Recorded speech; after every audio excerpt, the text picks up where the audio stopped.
Hi guys, welcome back to We Are Tottenham TV. I'm Barnaby. This is the live watch-along for the Tottenham Hotspur versus Luton home game at the Tottenham Hotspur Stadium. I'm here with Marlon from Spurs Kings TV. How are you, mate? I'm good. I've missed Spurs a little bit. Yeah. I'm not going to lie. Even after the Fulham game, I still missed them. But hopefully, the Premier League is back. We're in that business end of the season. Let's get going. Absolutely. Obviously, you just said before we came on, and how positive/negative should we be after that Fulham game? Obviously, we did get absolutely trounced at Craven Cottage. How have you been feeling in the last couple of weeks? Have you been able to justify it at all, or just been wallowing in a world of pity? So it's really weird because even though I saw that Fulham game coming, I didn't expect it the week after what we had against Villa. It was like two Tottenhams, and I was after the Fulham game. I was like, okay, we were bound one of these. We had to have one of them this season. And I'm hoping whenever we have had defeats like that, or we haven't been great, the next game we've managed to turn it round. Yeah. You could tell Andrew's fuming. He's had 2 weeks on the training pitch with most of them. Some of them. Yeah. But it's, he's made the decision today in his starting lineup, which we'll get through in a minute, that I think I can kind of see where he's coming from. Yeah, I can't see the starting lineup on screen, but let's go through it anyway. I've got it written down here. So Vicario, Porro, Destiny Udogie, Romero, and Dragusin keeps his place. Van de Ven is on the bench. We heard this week from Ange that he has been training, but with West Ham away on Tuesday night, I don't think that's the worst idea to just kind of ease him back in a bit softly. Then Bissouma, Sarr, and Maddison as those three in midfield, kind of his go-to first 11-3. And then Werner starts on the left ahead of Brennan Johnson, Sonny in the 9, and Kulusevski on the right. The bench is Austin, Royale, Davis, Van de Ven, Højbjerg, Lo Celso, Bentancur, Richarlison, and the aforementioned Brennan Johnson. What are your thoughts on that starting lineup? Totally as expected. I think the only decision that's always going to be made is that left-hand side. If it's going to be Johnson or Werner. I've noticed that Ange has been going with Werner at home, Johnson away. Yeah, you spotted that. Yeah. I hadn't spotted that. It's an interesting thought. So it's quite interesting to why he's going with that dynamics. But yeah, it's pretty much what I expected. I think a lot of people wanted Bissouma dropped. But if there's going to be a game that Bissouma needs to kind of show his worth, it's today. After everything that happened in the away game against Luton, this is it. Yeah. If he doesn't show his worth today, then it might be worth considering when we've got all these important games coming up, especially that we've got West Ham Tuesday and then Nottingham Forest in a week, and then we've got the big ones.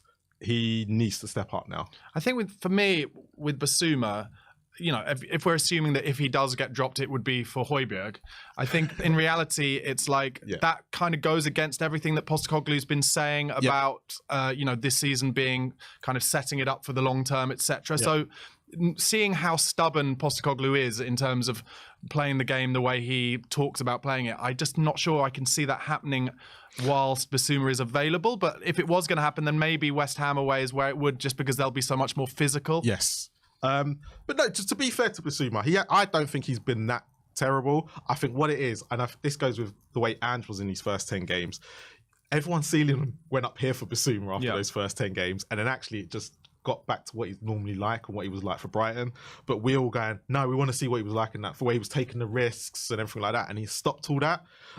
Maybe Ange has had a word with him, don't know. It's just one of them situations. But if you're going to pick, if you've got Sarr available, it has to be Maddison and Bissouma with him no matter what. Because even when he tries to mix it and tries to put someone else with those two, it just doesn't work. As a dynamic three, they're the three. Okay.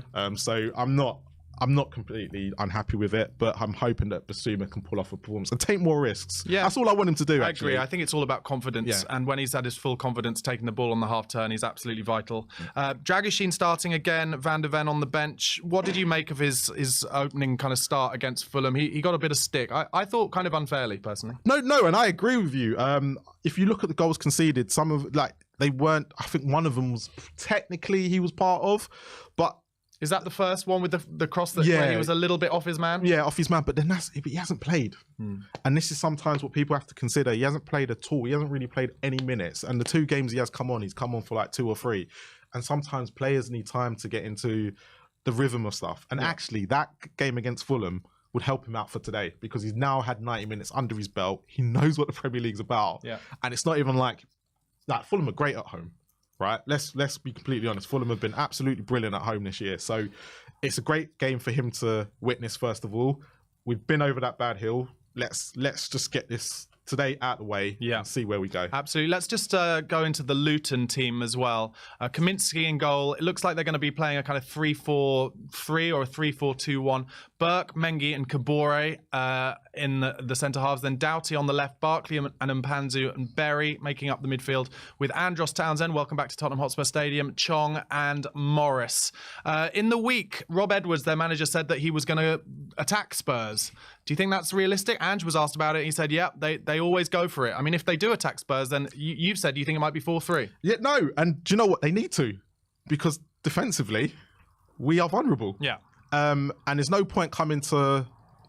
Look, if he's never played that way all season, why start now? At the end of the day, everyone expects Luton to go down, right? And unfortunately for them, with Everton and Nottingham Forest and all the points deductions, they're in a bit of limbo at the moment themselves. So actually, you know what? Why not go for it? Their fans will not be unhappy if they go for it. So, you know... Can I play devil's advocate for a second? Go on. The reason why not to go for it might be because they've seen that all the teams who have got wins against Spurs at Tottenham Hotspur Stadium this season have set up with a very deep block, 4 in a cube in front of it, and have just stressed us out and nicked it on the break. I get that. But again, it's a bit like the Aston Villa scenario where they try to something they haven't tried all season. Yeah. And it's very risky. Good point. And the way Luton have played really well when they've attacked teams, when they haven't been scared. Like there's been when they played Villa at home was a prime example. First 20 minutes, they just let Villa play. They just didn't get in their faces and they gave them too much respect. Right. And then they suddenly went, hold on, no. Let's play the way we play. And they started, look, they got 2 goals back. Yes, they lost, but they've got to play their way. Like in games this season where they have done well, they have played their way. Yeah. So if they try, look, I don't think they have the quality to be defensively. The only other thing, just going back to the Dragoshin thing, that just because they're showing Van der Ven and Ben Davis on the bench on the TV at the moment, the thing that was a little interesting for me was Dragoshin clearly not very comfortable on his left side. Nope. Certainly not as comfortable on his left side. Played a couple of balls directly out of play. Yep. We missed that possibility, which Van der Ven gives every time, of him kind of making a run of kind of 5 or 10 yards or beating a man or even just playing a ball around the man into the left-sided forward. He kept coming back on his right. Do you think there was any temptation in this game for Big Ange to play Ben Davis, because he gives that balance on the left-hand side of the centre halves to get that ball back going out into the forward? Do you know what? Yeah, it probably was. And Davis was superb for Wales this week as well. He was, so there did play extra time. Yeah, but yeah, there was probably a temptation from Ange. But again, I think that Fulham game, like we've said, was just an anomaly. It wasn't down to our defence. I think a lot of people went after that game and said the defence actually wasn't the poor part. Our midfield was horrendous, right? And that's where we lost it. So, again, I think he'll go, like, Ange is stubborn with his way he wants to play, and he's going to go, no, let me try this one more time before he goes, this ain't working. And I think it's a home game. Let's see how Dragoshin gets on. Yeah. I think we know Dragoshin, that Van der Ven will be back in at the London Stadium in the week, won't with no hiccups. It should be Van der Ven back. But, you know, Dragoshin needs games. He needs minutes because he's going to become very important over the next few weeks, especially if we've got games in midweek and whatnot now because of the rescheduling. But so the teams are out on the pitch. We've got a super chat here from Anvil. Says, need to get that goal difference back up. Come on, you Spurs. 4-0 plus, please. Do you know what? The thing that worries me a little bit is in games like this, if we don't get early goals, I'm already seeing from the crowd here a little bit like it's rather than those games where the crowd's absolutely rocking, the teams come out and they're all just a bit like this. You know, there's expectation there. And that often plays into the opposition, doesn't it? Because their fans are so pumped. It's a great day out for Luton fans. You know, this is the kind of day out that they've come back to the Premier League for. Yeah. They've been waiting 30 years for. So it's up to the players, isn't it, to really show the desire and the tempo to get the fans up. No, of course. And look, with any game, right? Any game that anyone goes to, it's down to what's happening on the pitch. Yeah. Right? Let's be honest. Our commentary, right, and what we do on the watch along is down to what happens on the pitch. True. If the game is absolutely boring, there's only so much we can do, right? as when we're commentating on this. So, and it's the same when you go to the game as well. And the Tottenham Hotspur Stadium, you can see there's always an anticipation for us to be on the front foot and winning games. Yeah. And there's not been many like that this season. So I think everyone is still feeling it after Fulham. But yeah, you're right. If the first 15 minutes, if they're on top, they're shutting down and everything like that, and they're showing desire, the crowd will be like behind them 100%. And Do you think do you think that the fact that it looks very much like 5th place is going to mean a Champions League spot, do you think that takes the pressure off Spurs players, or do you think there's still enough pressure from, say, Manchester United, West Ham behind Spurs to keep a little bit of pressure on? Look, they should never. Look, the loyals of 5th spot at the moment is dependent on a lot of what's going to happen in the next. I think it's 85. The stats say 85%. Yeah. So look, we're relying a lot on West Ham and Arsenal as well in that. So we don't, and they've got 2 difficult sides in the German Bundesliga and the Italians as well. So we can't see it like that. Look, at the end of the day, if Ange says to them 4th is not respectable, we're not aiming for 4th, and we're just trying to end the season well and trying to get as high as possible. Yeah. Then there should be no pressure on them. It should be, go and do what you've been doing for weeks. Stop thinking about 4th. When it came to the big challenge against Villa, passed it with flying colours. Yeah, it was them maintaining it is where the problem comes for us. Yeah, they're showing Andros Townsend on screen. What's your thoughts of his Spurs career in hindsight? He was okay. The whole thing, I think he regrets falling out with Poch. Because it was the start of our revolution. Yeah. I was actually there. He had a scrap with a fitness coach having not got on the pitch during a game, and then in the warm down, I remember. But to be fair to him, he's had a good career. He has outside of Spurs, which for him, and he's still a big Spurs and he's fan. always liable to cut in on his left foot and stick one in the top corner. Yeah, don't be surprised if that happens in terms of scripts being written. Okay, so we've got a couple of minutes till kickoff, or maybe just 1 minute till kickoff. Sonny has done the handshake. Tottenham are in fact wearing a shirt today with a different AIA sponsorship logo on it. I read earlier it's a charity thing. I don't know a great deal more about it. The sun is out at Tottenham Hotspur Stadium. Spurs are going to kick off playing right to left in the first half, and off we go. Let me see if I can put the volume up here. But let's see. Any volume? Maybe I'm on the wrong one. Oh yeah, I've got no volume on here, Sammy, in case you can help us out with that. But it does look like Luton are going to start by pressing us quite high up, which not many teams... Okay, yeah, I'll have a look. No, it says the volume's high on the computer. It was, I could hear it a minute ago, couldn't you? Like when we first started it. In the computer.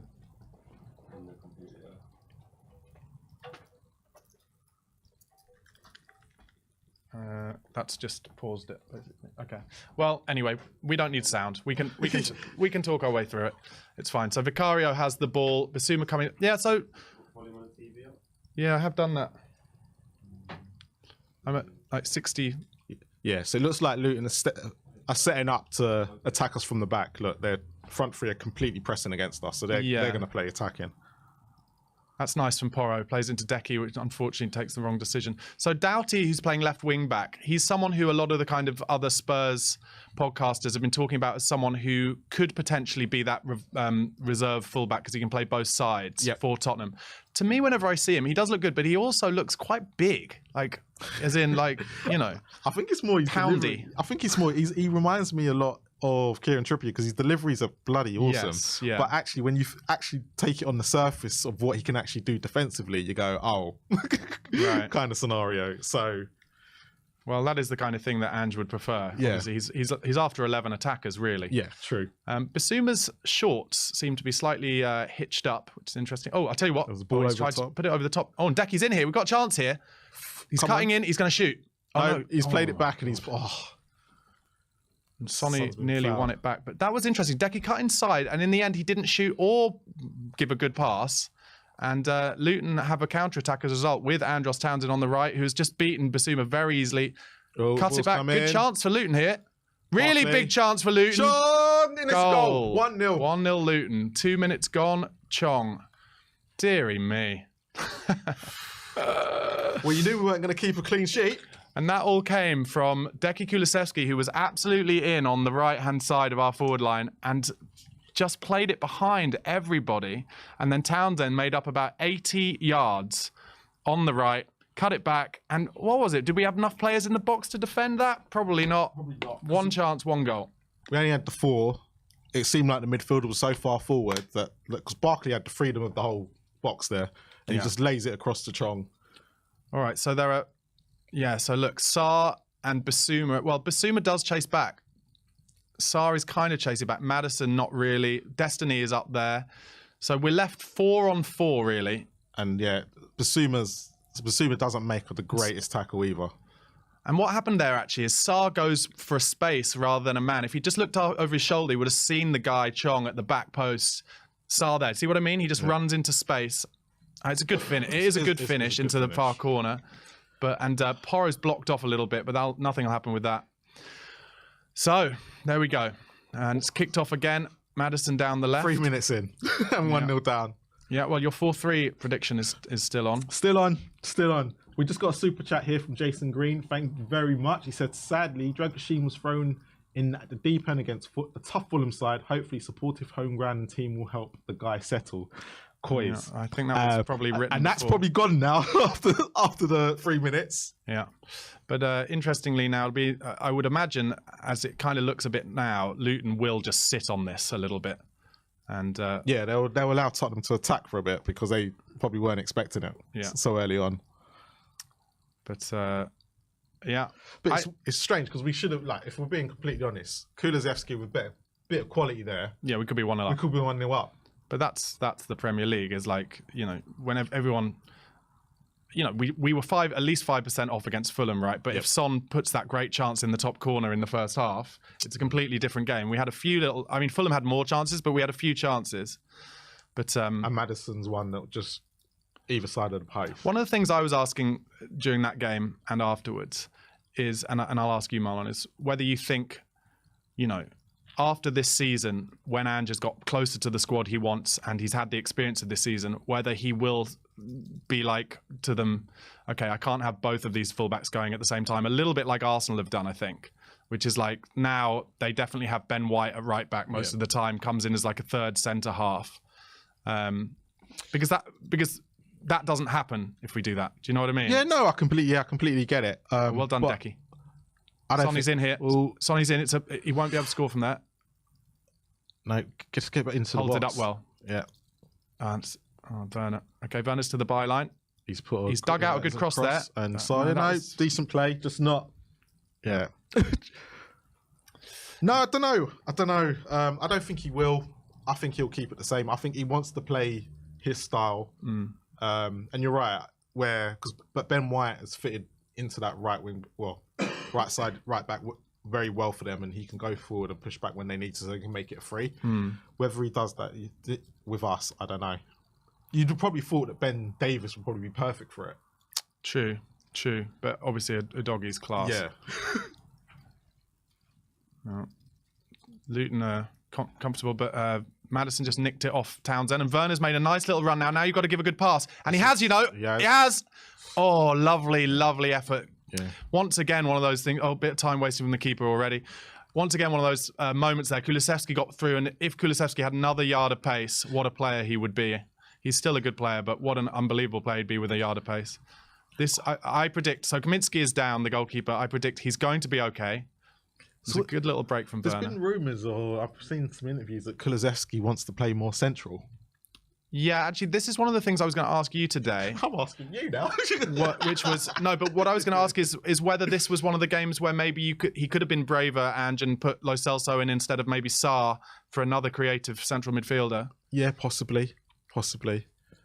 I think as the game goes on, because I saw some of Lo Celso's highlights for Argentina as well midweek, and why can't we have that Lo Celso is the problem. And under Ange, he has played well whenever he's been able to play and get on the pitch. Yeah, he prefers the legs of Sarr in there, doesn't he? Yeah.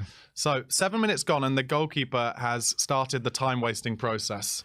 They've got all the physios on. Well, did you see who their reserve keeper was? I was about to say that. I don't think I'll be very confident about who's coming on if they do have to change it. So look, that's Son. They're just replaying the goal. Sonny has come back to kind of half-heartedly try and help. But look at that. Udogie, 38, and Maddison, 10. Neither of them bothered about it. Like, you've got to work hard both ways. It's a desire, isn't it, at the end of the day? You've got to work hard both ways. Yeah. I'm sorry, if that is, you know, if we were playing a Man City or a Liverpool, they would be working much harder. Yeah. And I think they think, oh, it's Luton, we'll probably get away with this. Yeah, no, I agree. If that was, because they wouldn't be able to get away with that against Arsenal or Cities or some of the top sides. There you go. Keeper's fine. He's wasted a couple of minutes there. It should get added on, though. I imagine if I could hear the sound, I imagine the the atmosphere in the stadium is probably not great at the moment. Lots of moans and groans. Dragichin up for a header, kind of half wins it. Basuma up for the second ball. And Luton do well at some head tennis in midfield there. It's been all Luton. Yeah, well, they're confident. They've grown into this game thanks to their early goal. But it's a long way to go. I do always think you can score too early. Certainly, it's happened to a lot in big games for England down the years where I felt like we've scored a little bit too early. And maybe it'll happen to Luton as well. Dragichin's just played an interesting ball across the back line, kind of about 10 yards behind Romero, but Romero's fine with it. And it comes back to Vicario. He's just kind of trying to draw them out now. Comes to Dragichin, who gives it easy to Madders. And nice half turn from Madders there. Finds Sonny in the 10 spot, and he finds Sarr, who was ahead of him there. Interesting. Sarr is now putting in Porro down the right, but it's just cut out by the centre half. Like, there's a real sunny spot on the right-hand side, and it's making it very difficult to work out which the players are. So I'm wondering if that's affected them down there as well. Yes, let's blame the sun for sure. Madders once again, which he's been doing the last few games, coming to the halfway line to try and get hold of the ball and get in the game. Dragichin with a nice ball into a doggy there. Lovely little half turn from a doggy, who finds Maddison again in the central midfield. Kulusevski's come central for a second. Sarr gets it on the right-hand side and lays it out to Porro. Porro back to Madders. Madders now kind of starting to take on the quarterback role, really. And Romero and Dragichin both very far up the pitch as Luton sit deeper and deeper. Do you think Aston Villa are well? Unai Emery is looking at the way Luton have started and the way we played against Fulham and gone, why did I change it?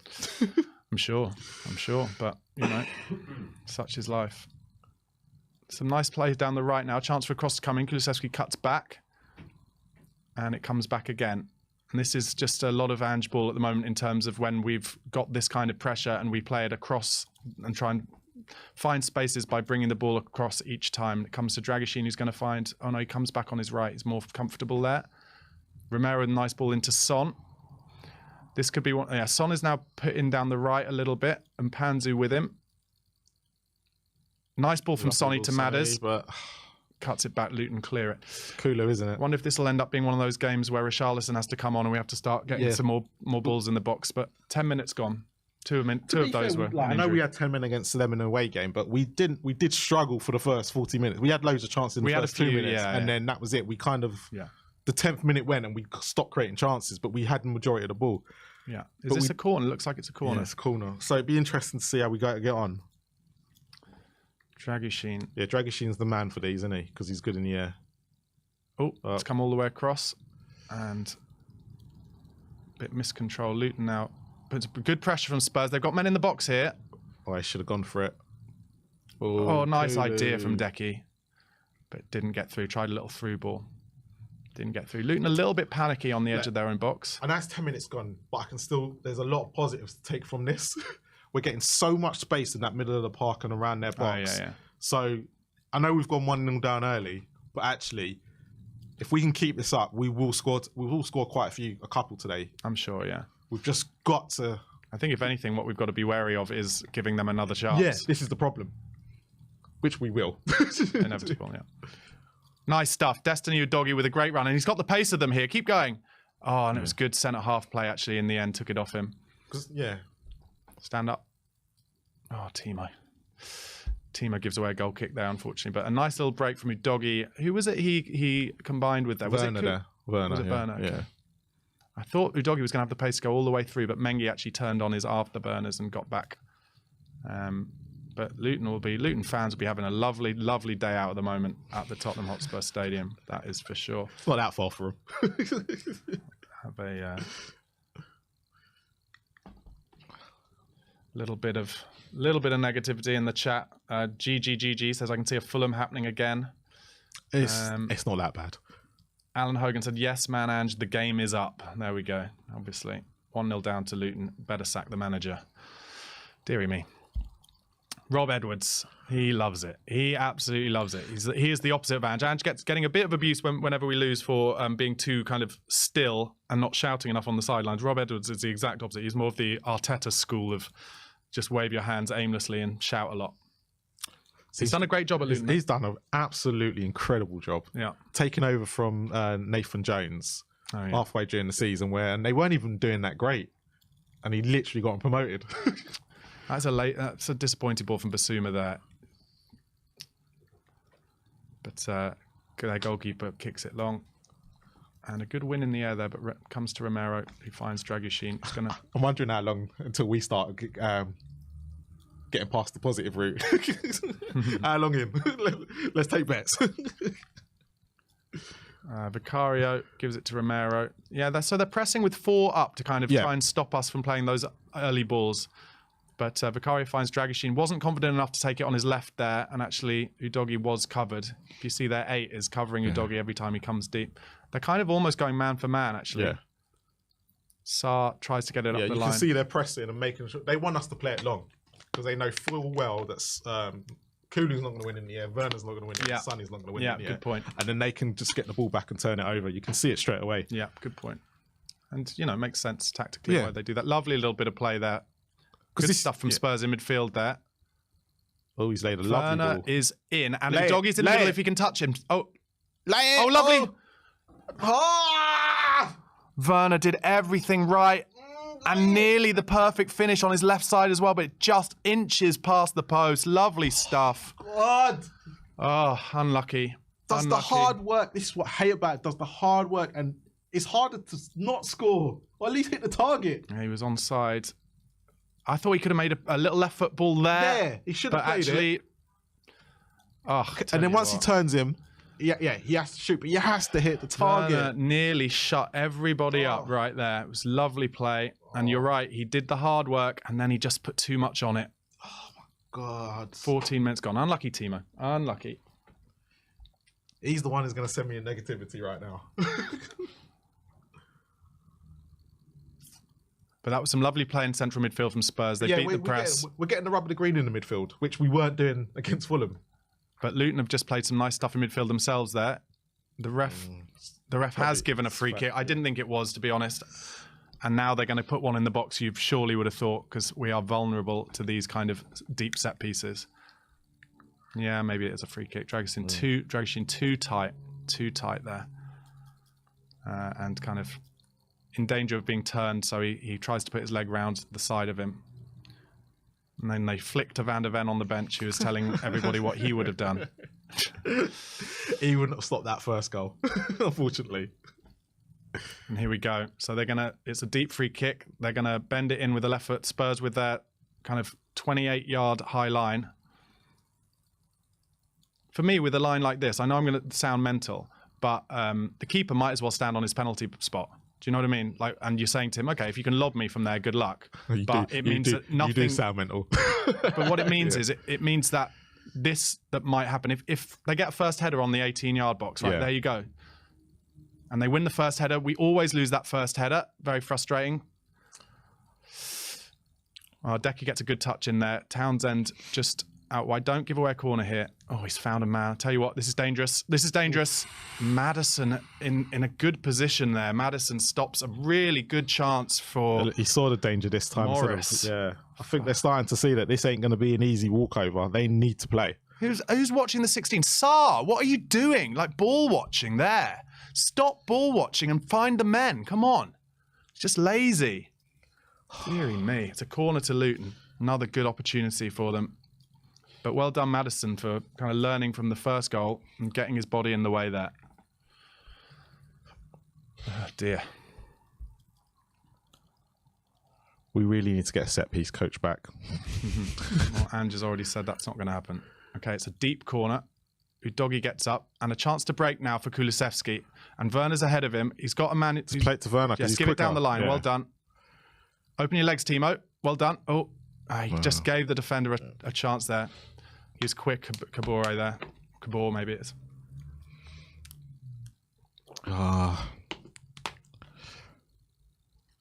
Is it going to be one of those games? No. I mean, yes, it will, but also hopefully not. Okay, throw in comes to Son. Holds it up nicely there. Has 3 around him. Comes back to Udogie on the left. Gives it to Basuma. And it's going to come across to the right now. Sarr out to Porro. And Porro brings it back to Romero. And Luton are in their deep shape now. Get away from him, Basuma. Just get away from him. There you go. Romero gets it out wide to Decky, and Sarr's made a nice run there, but he's ignored him, and it's come back to Porro, and that's come back. I wonder if he could have played in that run there. It was nice. Dragoshin on the ball there. Oh, he's played it straight. Just absolutely whacked it at Basuma, and that looked dodgy. It's going to end up having to come to Victorio, is it? No. Romero gets it out wide, and Porro's made a nice run down the right. Good half turn from Porro. Good ball into Sarr. Wait. Sonny's on his own. Ooh, yeah, no. That wasn't the right pass, unfortunately. And now Luton can break again with Townsend in a very similar position to that first goal. But Basuma Udogie works a bit harder, gives away a free kick, presumably. And our producer is happy, which I assume means Chelsea have scored. And I check my live score to see that indeed they have. 1-0 Chelsea in their big game at home to fellow relegation strugglers Burnley. And Palace are 1-0 up as well against Forest. 18 minutes gone. Tottenham 0, Luton 1. Luton trying to play it up, but we pinched it high up, and Sonny's in. Get round him. And pass. No. Scott! Oh, he's hit both posts. Werner's not going to score from here. No. Chance for Sarr. No! Oh, he's cleared it off the line. I spoke in my podcast this week about how Luton get numbers behind their keeper, and he's cleared it beautifully off the line from Sarr there. But that was Tottenham winning the ball up high, and we've got it back again with Sarr. 3 chances there for Spurs, and Luton get the ball back.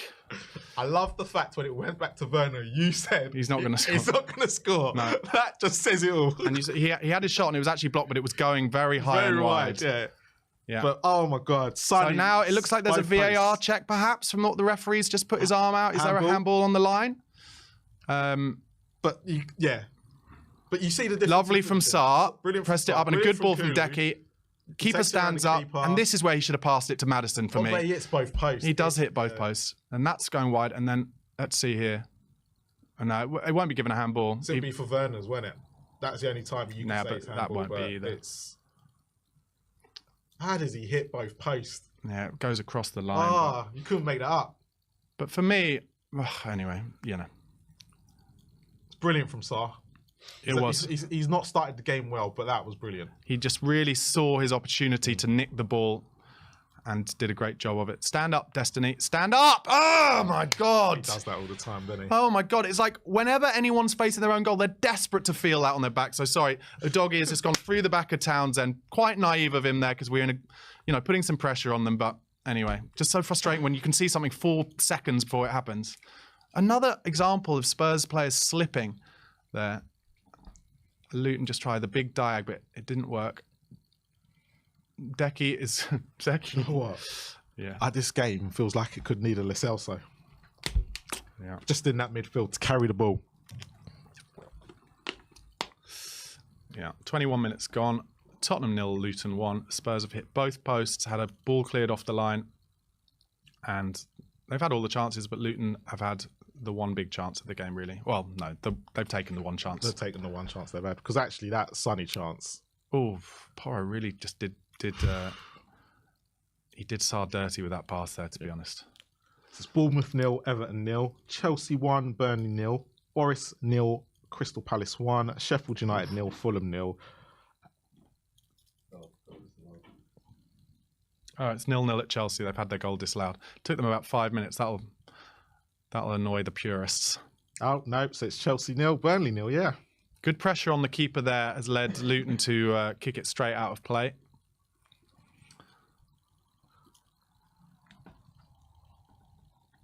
Dragoshin plays it inside to Maddison, coming deeper and deeper, and Barkley sniffing around at him there. Didn't quite get it. Comes back to Vicario. Dragoshin gives him his option. Vicario trying to draw out the Luton players. Townsend biting a little bit. Comes across to Dragoshin. Look, see, that is the example there. Yeah. And he's got lucky there, Dragoshin, because Townsend slipped. But basically, Townsend has been told to let Dragoshin have it on his left. Sarr's done well. He's in here. I wouldn't shoot. Oh, he's tried to cross it. Good lad. Do you know who it reminds me of? You know when we played Fulham? Yeah. And Bassi kept going on his wrong foot. Yeah. That's what they've probably tried. They've got a chance here, Luton, if they can find that pass. I'm glad. Thankfully, they couldn't. Look, everybody on the pitch slipping over. Just wear the long studs. I have to say this every week. Funnily enough, they do not listen to me. Deary me. Luton do play a bit of football. They play a bit more football than I thought they would, to be honest. I like to, risk it, playing it around the back a bit. Yeah, This is Luton.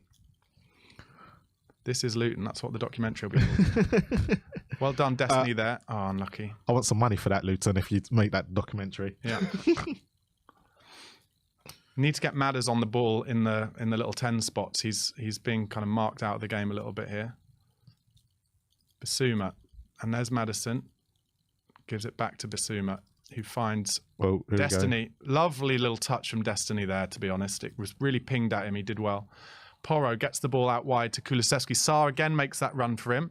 Oh. Unlucky. Kulusevski tries to find Porro's run in the box, but a little touch on it.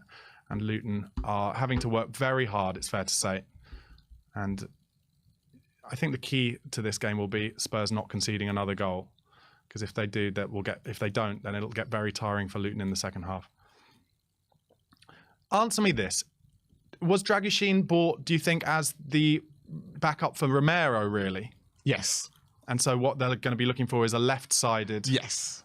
No, that was that was quite obvious because of where he played for Genoa. Right. And obviously Romero likes to play for Argentina. He gets injured a few times a year and suspensions and stuff like that. But ever since Dragusin's come in, he's hardly been booked. Yeah. But he just looks so kind of not confident to take the ball on his left side that, you know, I wonder whether should we have Romero on the left-hand side of the two at the moment? Well, do you know what? When you said to me earlier about changing it for Ben Davis, I thought he might try Romero on the left. Yeah. Because I think Romero has played there for us as well a couple of times when Dyer was around. Yeah. Oh, Vicario's seen an option to go straight down the middle. It's Kulusevski's made the run, but that was easily cleared. Now, can we get the second? Sarr going for it. Kind of half pulled out. Don't foul him, Porro. Don't foul him. Chong's facing his own goal. Don't foul him. Chong does well. Porro's really stuck to his guns there, though, and now he's fouled him. They're starting to get frustrated now, aren't they? Yeah, well... Still 20 minutes to go this half, and probably at least 5 added, I would have thought. So, Luton just walking to the free kick, obviously. The good news is, you know, we've started making chances. We've been doing like once we get the ball in the midfield at the moment, we seem to be doing well and getting the passes together. We've just missed one glorious chance, really. We just need to get more of the ball. I know you say that, you know, he's hit both posts, so he's unlucky, and I agree. But if he just cuts it back to Maddison, it's an open goal. I know it's Sonny. I know, but it's... Do you know what? As an ex-striker, I'm not doing that. Confident as well. You are shooting. Yeah. I don't know. I just have always seen as much glory in the, you know, in the past. Maybe this is the selfish part of the players, isn't it? that we've been spoken about in the past. So it's out on the right-hand side, and Porro's just given the ball to Barkley, but we just won it back. It was a bit lucky there, and it comes back to Romero and across to Vicario again. Dragusin giving him his option, and Udogie has gone inside for him, and now he's a bit stuck, but well done, Werner. Lovely turn from Werner. No. Oh, I'll tell you what, the defender's done all right there. Luton win it up. Chance here for Luton to get forward, but Dragusin cuts it out nicely and finds Son. And a lot of space for Son in the centre of midfield now. Kulusevski on his right, Madders and Werner on his left. That's a terrible ball. Terrible ball from Son. Now that's why he didn't play the ball to Maddison.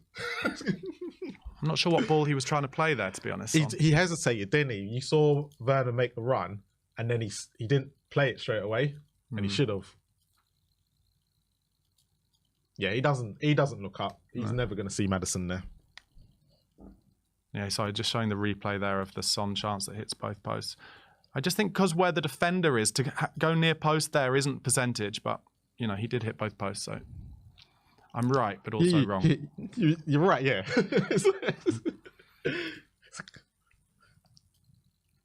There was no space. Yeah. If he would have got that in, that would have been a special little finish. You're right. But if anyone's going to do it, yeah, it's going to be Sonny. Oh, Dragusin's just gone for a big old weird diag that's gone absolutely nowhere. But the defender has mugged himself. He's got to give it there, Werner. Oh, he's got lucky there. Madders now in the position you want him in. This is where you want Madders.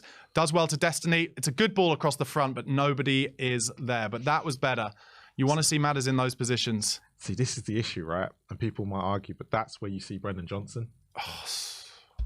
Kulu's not going to do it. Yeah. But and we will see him in the second half. Yeah.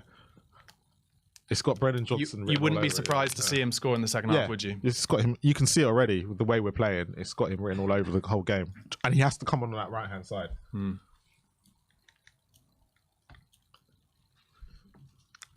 And looking, the fans looking annoyed, Nervous and annoyed, and like, oh, here we go again. yeah. Oh, well played from Luton. Chong's got some space in midfield now, looking for that big diag. It wasn't on, and Decky wins it back, and Sarr gets it back to Romero, and it comes back to Vicario. Romero again being pressed. That's all right. Just wait for the right ball. Dragishin now will go back, of course. So what for you? What does Ange see in Kulu in this whole system? Because a lot of Spurs fans say no. Good run here from Dragishin. This is the first time we've seen him be brave and run. He plays a good ball out to Werner. Sorry. Let's just see how this goes. Yeah, Werner tries to cross it in. That. Yeah. Well, I think Kulusevski is incredibly creative player, and he's one of the few players we have on the pitch who can play one of those little through balls in. You know, when he gets the ball on the right, cuts in, and then can play a little through ball into Son. So I think that, and I also think he's probably expecting, you know, Luton playing 3 at the back, so it's going to be quite a deep block, and he thinks having that little bit of, you know, door key opening kind of skill will help. I think also he'll probably think Brennan Johnson more likely to have space in the second half coming off the bench, just like we mentioned. Chong's done well. He started well here today, and he's got the ball out wide right. Sarr does well, and that's a Spurs throw-in. Yeah, I mean, look, I think the reason people have an issue with Kulusevski is because he's not got pace, and so they get frustrated that the ball comes to him and he doesn't beat his fullback. And then the other thing is, a little half turn from Madders there, and he gets fouled. And then the other thing is that without Richarlison on the pitch, Kulusevski's kind of other big attribute, which is his ability to cut on his left and put a good cross in. And I think that's the big thing. That there's nowhere for that cross to be. Yeah. Because I think, when you look at when Richarlison was up top, less people complained about what Kulu was doing. Yeah. Ross Barkley has just been yellow carded for a scissor tackle on James Maddison in central midfield there. So I think when he's thinking about whether to play Decky or Johnson, he's thinking about really the kind of 90 minutes as a whole. Yeah. More than, but then the irony is he'll probably bring on Johnson and Richarlison at the same time, which is taking away one and giving the other. Yep. No, completely agree. But the likelihood is he won't take off Kulu. Well, often when we're in trouble, he'll push Kulu into central midfield. Yeah. So Romero on the ball in central midfield now finds Son, who gives it back to Sarr. 31 minutes gone now. Tottenham still losing 1-0 to Luton. Dragishin lays it out wide. No Lots of space for Werner. I don't remember one. Both posts doesn't count as on target. Destiny's in on the left here. He's not sure. He doesn't look like he knows what he wants to do here, and he wins a corner. No, he doesn't quite win a corner. He nearly won a corner. No, I don't believe when it hits the post does count as going on target.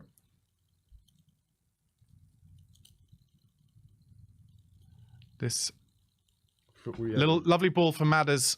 Oh, Decky just took it away from Porro there. 5 shots on goal, 1 on target. Okay. Luton trying to play their way out here. They've got a chance down the right. Yeah, Townsend is always their out ball, and now it's Townsend against Udogie. Basuma working a bit harder to get back. Udogie kind of just letting Townsend get as deep as he wants. He gets his left foot cross in, cleared by Dragusin. Spurs looking to break quickly, and Sonny with a lovely turn. Can you cut onto your right here, Sonny? There's people on the right. Where's Werner? He's with him on the left. Good run from Sonny, showing a bit of pace here down the left. You got to play it to him. Okay, he's cutting in on his right. Madders. Oh, do you know what? I think that was a wrong ball. Yeah, but he gets it out to Werner, who's being swallowed by players now. Oh dear, Werner just played a terrible pass back. Which I don't expect from him. Yeah. And then a foul given away from Kulusevski. I don't know what he saw there, because the guy was clearly wearing a blue kit, not a white one. So that was a little chance there from Son. Kulusevski ends up giving away the foul, trying to win the ball back. Again, Chong using his body well. Ange, head in hand, not ecstatic with how things are going at the moment, it's fair to say. This is sometimes why I hate when there's a break. With Ange, you kind of need games after games rolling in. Yeah. Luton keeper just taking a fair amount of whack on this, as in time, over this free kick. He takes it long. Over Udogie. He finds Werner. Simple. That's nice stuff from Werner. Finds Bissouma. Oh, nice from Bissouma. Showed he was going to go a different way. He went back. He should have gone forward. That was bizarre. See that? In the first 10 games, he goes forward with that. Well, he'd done the hard work. Anyway, we're still on the ball. But Sarr out to Kulusevski. Sarr makes that run for him again. He ignores him again. He's got 3 around him. So he brings it back to Porro, who maybe could have given it to Bissouma there, but it comes back. Oh, dearie me. Kulusevski's just done. Sarr has fallen over, actually, is what happened, and did the splits, and now Luton have the ball with Barkley. He's got a lot of space down the middle, and someone has to go with him here. Sarr doesn't look like he's moving very well either after that. Okay, it's gone back to the back line for Luton. There's a lot of space on this football pitch today. I mean, to me, as long as we don't concede another goal, it feels like the kind of game where once we score 1, we'll score 2 and maybe 3. It will open up. But, you know, it's easier said than done in the Premier League sometimes. And Rob Edwards still just living out his dreams in front of the world, shouting and screaming, kicking every ball. Fair play to him. Fair play to him. Luton with a throw-in on the right-hand side. They're going to go long by the looks of things. Should say, by the way, Luton are absolutely decimated by injuries. So this is by no means their first team. And did you really have to remind us? Yeah. Decky wins the ball back, gives it to Destiny, who finds Dragusin. It's going to come across to Romero, presumably. And it does. And Porro now on that little inside channel. They're having to do a lot of running, Luton, that's for sure. But Dragusin goes back to Vicario. Come on, Spurs. A bit quicker. Yeah. Romero being a bit braver on the ball there. That's good. That's given us an extra 10. Dragusin's just played a horror pass, and we're in trouble here. We're in trouble here. Oh, I tell you what. Well done, Bissouma. Oh, well done, Madison. That's a foul. And is that Barkley again? He's got to be careful if it is. No, it's Burke. Yeah, that's it. That's Burke again there as well. Yeah, he fouled Sonny earlier. Yeah, he's been booked there. Madison did well. He was given a difficult ball on his head. He had to kind of beat the man with his header, and Burke has just pulled him back and I think he's been booked because the ref feels like maybe Spurs had a break on there, or maybe it's for accumulation because, as you said, he made a foul before. So a couple of bookings in midfield for Luton. That won't help them in the second half either. But I'm clutching at straws a little bit. It's fair to say. Sarr in games like this, where they're a bit deep and his legs aren't really doing much for us. I mean, what I'd say is Sarr is continually making good runs that Kulusevski is refusing to give him the ball down the right-hand side. Yeah, so he's making the runs. But yeah, and I know what you're going to say. It just needs someone who's going to be better on the ball. Yeah, I think so. And that's where... Nice ball into Sarr there, though. He's made a lovely run there. And Sarr's played a good ball there. Ooh, and good defending, to be fair. Yeah, gone back to the keeper and they've gone long. But that was a good position from Sarr. I enjoyed that. But again, who finds him? Madison. Yeah. Madison will take that risk. Son just needs to nick the ball there, and Doughty actually did well. Your mate Doughty, you say can't defend, did some good defending there. I wonder whether the reason I think Doughty is big is because his name looks like donut, but also because he's big. Like for a professional athlete, he just looks like he's got a bit of timber on him. That's what I'm saying. But he's a good player, and like you said, very good delivery. Yeah, just knows how to put a cross in. Yeah. So Romero out to Dragusin, who finds Destiny, and Destiny just takes 10 yards. And again, Sarr is the one making the run in behind. Sarr has made a run all the way across the front line there and not been found ever. Anyway, Bissouma finds Romero, who's now kind of up in the 10 position himself, finds Madison. Come on, find the gaps. Okay, comes out to Werner. He's got to drive in a little bit here and commit the defender. He does put a cross in there. It's cleared well. Porro. Romero on the edge of the box almost now. Finds Decky Kulusevski. He's got 2 men around him, but a good runner from Porro there. Good run, from Porro. Son is going to shoot, which is madness. And it gets a deflection, I think, for a corner. The reason I say it's madness is just because he didn't have enough. I don't think he had enough chance to get enough backlift on it to just trouble the keeper. It was stuck under his feet a bit, that's all I'm saying. 37 minutes gone. I don't think he had any other option from the looks of it, unless he passed it back to Romero. Spurs' second corner. One of the things we were doing in the first 10 games was playing a lot of short corners, and they were doing well. We actually scored against Luton from a short corner, but we seem to... And he's done a short corner. Okay, it's gone to Porro, and it comes out to Bissouma, who... That is not a good cross from... I mean, I was going to say as he was doing it that this is aimless because Dragusin was on his own against 2 men. Deary me. That was bad decision making, I think, from Basuma there personally. I would have played that across. He had a lot of space in central midfield where we could have driven forward and maybe had a shot. But anyway. A lot of glum faces. You can see people yawning at the Tottenham Hotspur Stadium. Yeah. A year on from Conte ball. Yes. David Pleat in the crowd. He always has the ear of Daniel Levy, David Pleat. He, of course, was the one who found Dele Alli for us. Got that deal through for just £5 million. Poor old Dele. Anyway, long goal kick. Sarr wins it, gives it into Decky, takes it on the half turn. And this time he has found Werner, who's through, but too much on it, and the defender does well. But good. Oh, a red card for a Burnley player. So that's Chelsea doing okay. Still 0-0 there. 39 minutes gone. Luton now will be looking very hard for that half time. And what would be good if Spurs could do what Fulham did to us and score just before the half. Romero finds Maddison. It's coming backwards a bit for Spurs here. Out to Kulusevski. Back to Romero. Udogie and Sarr are in exactly the same position. They need to find some space. So this is where you're going to miss Van der Ven. It goes back to Vicario. Or your left-sided player. Yeah. Would he be brave enough to bring on Van der Ven for the balance in the second half? Or would he deem that to be a waste of a substitution? Yeah, it's a waste.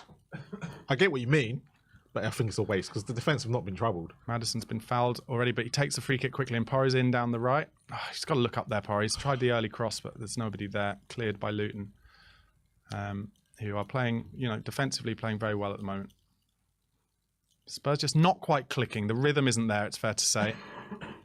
And Luton kind of, we've seen against a lot of teams how hard it is to break down this kind of deep 2-lined block. And it's happening today again, as we don't have the option of putting crosses in and winning any of those with headers. Yeah, it looks like it'll be a Ritchie and Johnson substitution at some point. Porro on the right-hand side plays it inside to Romero, who I think is going to get more and more important in this game. Oh. Tries to put a through ball into Son. It was a lovely idea, and that's why I was saying I think he'll get more and more important because he's got a lot of space because Luton are playing so deep, and he can pick a lock. He's a very good player on the ball. 40 minutes gone. It's going to be an enjoyable half-time going through the comments if we don't get a goal before half-time. I'm going to try seeing you read them. Yeah. I'm used to all this. It was just a really lazy goal to concede. It was so early on as well. Really lazy goal to concede. Just honestly, like I said at the time, it was just we don't think Luton will have what it takes to score here, and he pops it in the bottom corner. See, the problem is my frustration, right? And this was my frustration against Palace, right, with Timo Werner. When you get great chances like that to turn the game, you have to take them. And I know he did. I know he did really well to get 1-on-1, but that changes the game. Yeah. Dragusin's just got in a bit of a scrap. So what happened was Basuma gave away a foul in midfield. Dragusin's not appreciated it and kind of got in a little bit of a scrap, which I think will be at his own little frustrations. And then Luton have tried to get Maddison involved as well because they know he can get wound up. But Basuma gave away a free kick, and I think this will be an opportunity for Luton to play another kind of deep free kick into the box. Very bitty at the moment, this game. It's got a bit of Brentford. He got a little bit of the ball, but he went through his legs to get it. You're always going to be given fouls for that. So Dragusin then picked the ball up, and the guy, I'll tell you what, Dragusin's touched his face there, which was not smart. Not smart at all. That would be the worst thing we could do now. Would be to if we got a man to sent get off. a man sent off at 1-0 down. Yeah, I saw that. So Vincent Kompany and one of his players both been red carded at Stamford Bridge in that relegation 6-pointer. So Luton, there we go. They play it back and they play it into a deep one, and it's gone over Basuma's head. He gets a flick on it. And Doherty's deliveries, though. Chelsea have scored. 42 minutes gone. Spurs under a little bit of set-piece pressure here from Luton. Do you know what? There was me saying Man United can't make up the points against us, and we just seem to be I don't know what we're doing. Barkley, chance for a cross from Townsend there. No one tries to stop the cross, and there's a big chance at the back. I've been saying this for 3 months now. Tottenham never try and stop the cross at source. Look at this. Townsend on the ball nobody even tries.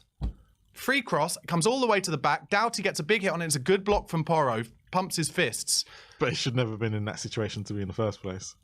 Deary me. Because if you don't put pressure on the cross, you're all, giving them the free rein to put deliveries. All season, we never stop the cross at source. It's bizarre. And Townsend and Doughty put in good balls. Corner to Luton, outswinger. Chance, free header. Lovely corner. Oh my God. This team, man, honestly. The inability to defend set pieces is schoolboy stuff at times. So you know what? You've got Maddison marking the guy. I know Ange has come out and said he's not going to do it, all right? But there's sometimes you have to. It's like when of course we told Klopp he needed a goalkeeper and a defender. Yeah. And he refused to listen for a year and a half, and then he went, "Oh, you know what? I'll do it." Yeah. Okay, it's coming across our 6-yard box now, Vicario, and they're just pressing him now. It comes to Dragusin, and Townsend knows he's not comfortable on his left foot, but Dragusin beats him. Well done. Now, find an easy pass here, Drag. Find an easy pass. He has done. Into Destiny. He brings it back out left, and Sarr is just all over the pitch at the moment. He did get the ball at least that time. Destiny this time on the half turn. Oh, he's just kicked it out. Nope. Just a lack of rhythm at the moment for Spurs. And then also the danger of our inability to defend corners or set pieces. Oof. Deary me. I really hope it's not like last season where we get to this point of the season and we start dwindling out. Dragusin heads it off the pitch. 45 minutes gone now. Let's see what added time they're going to find. 3.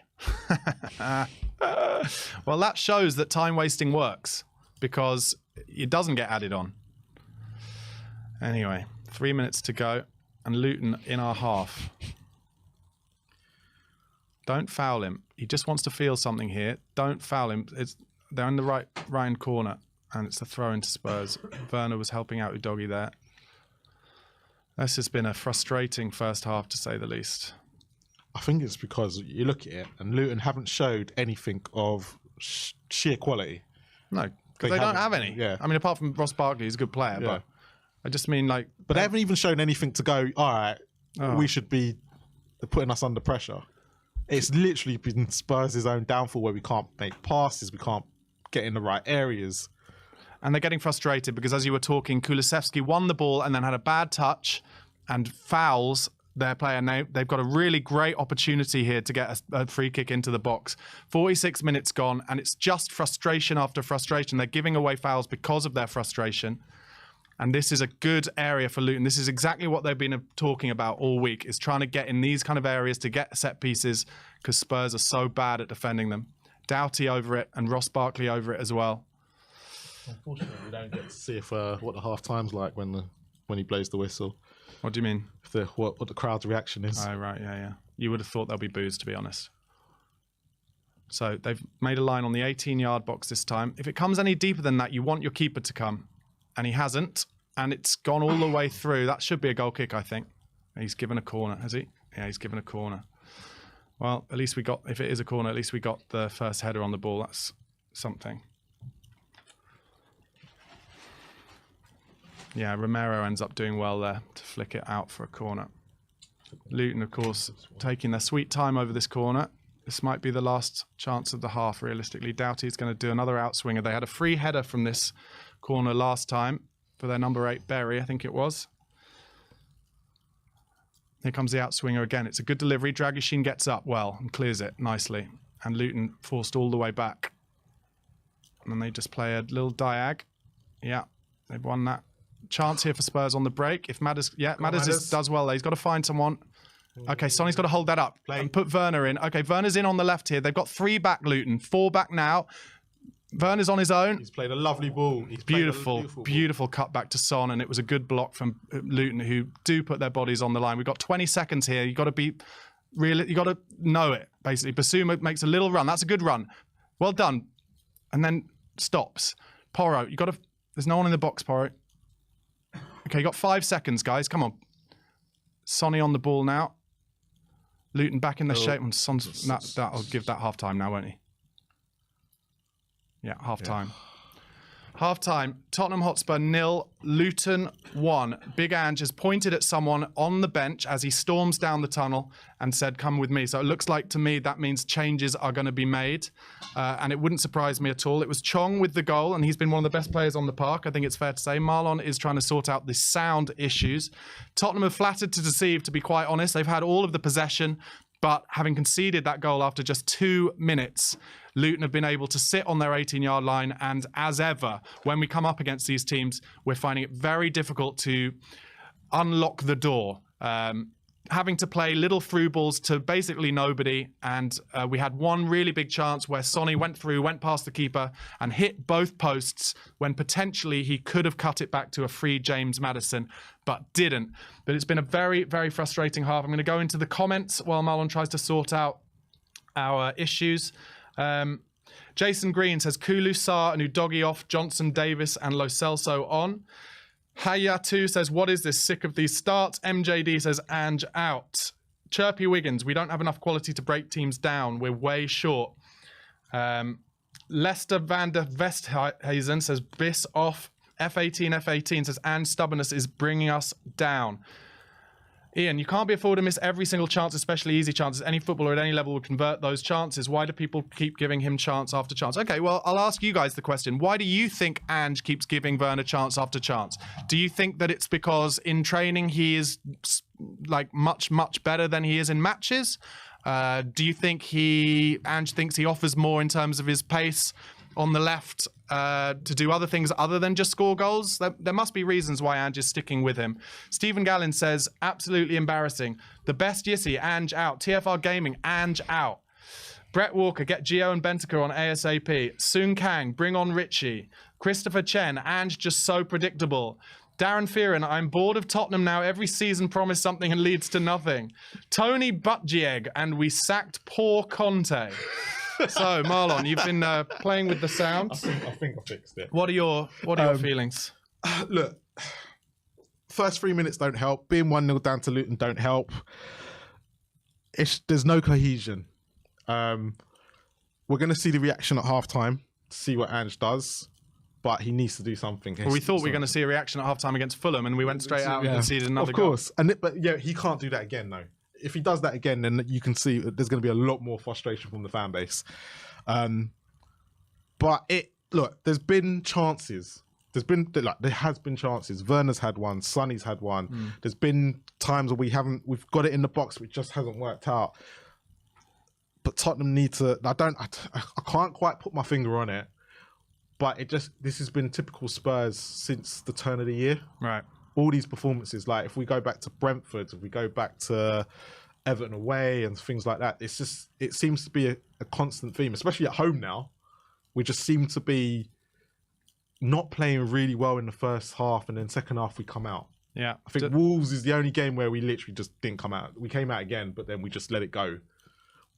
But I just showed the Werner chances. Again, he did well to beat his man, and then just a terrible finish. Yogi Bear with a super chat. Thank you very much, mate. It says, put Kula midfield, sub Sarr off, put Johnson on. Actually, Ange hasn't been afraid to do that. It wouldn't surprise me if he wants to bring a little bit more creativity into central midfield. I mean, to be honest, one of the reasons why I think he has Sarr in midfield is for the legs to get back as well. And after we conceded that goal because he didn't do that, there'd be a part of you to say, okay, I'll bring on someone who, at least when we're on the ball, is going to give us more going forward. Look, if it was 0-0, it'd just be a frustrating half, but we wouldn't. Everyone would be like, we just need more of this, more of that. Yeah. The fact we're 1-0 down doesn't help. Yeah. But if Sonny puts this away now, that's just showing Sonny's chance where he hit the post. And look, you're right. He probably should have played it back to Maddison, but as a forward, you're not going to do that. Yeah. And they block it on the line. It's just going to be a very frustrated afternoon. And Luton are going to do that to you. I think, the first 10, 15 minutes, they were trying to attack us. Yeah, so a little devil's advocate here. Mick M has said, Luton already tired. I actually think that's a good point. They've done a lot of work. Yeah, a lot of running. And I said it in the first half, I'll say it again. I think the absolute key to this game, and I mean, even if we're talking about getting to the 70th, 75th minute, is not conceding the next goal. Because if we get to 70, 75 minutes, at least and I say at least at 1-0 down, as in it could be better, then I could see it being very difficult for them in the last 15 when we're able to bring players on. And of course, they'll be fighting for their lives, but they have put in a lot of work already. Look, I think a lot of people will be very surprised that we're saying this, but we'll be able to understand. But Brennan Johnson is going to be key to coming on in this game. It depends where he comes on, but his pace and his awareness of to be in certain positions in this Ange system, because that's why he's got the assists and that's why he's got the goals. Even though we've all think, what a waste of 45. A lot of fans have been against him, but actually when you look at his stats and his goals and his assists, what he's brought in for, they're good. So yeah, it could be another one of them where, like against Palace, where he comes on and he completely changes the game. It does need a bit of speed and power on those wings. Nico Chico says, no one on this team has a brain. Running around like headless chickens, bring on Lo Celso. Tip Top Tottenham says, Brennan, please. One of the things I've seen a lot in the comments is some abuse for Dragushin. Now, I assume that's because, you know, he's not got a left foot, basically, because he hasn't done anything else. No. It's just that he will continuously turn back onto his right foot because he's not confident enough on his left foot. And to be fair to Luton, and you said this, they are purposely pressing him onto his left foot. And there have actually been a couple of occasions where he's decided to be a bit braver and take the man on and gained us some space.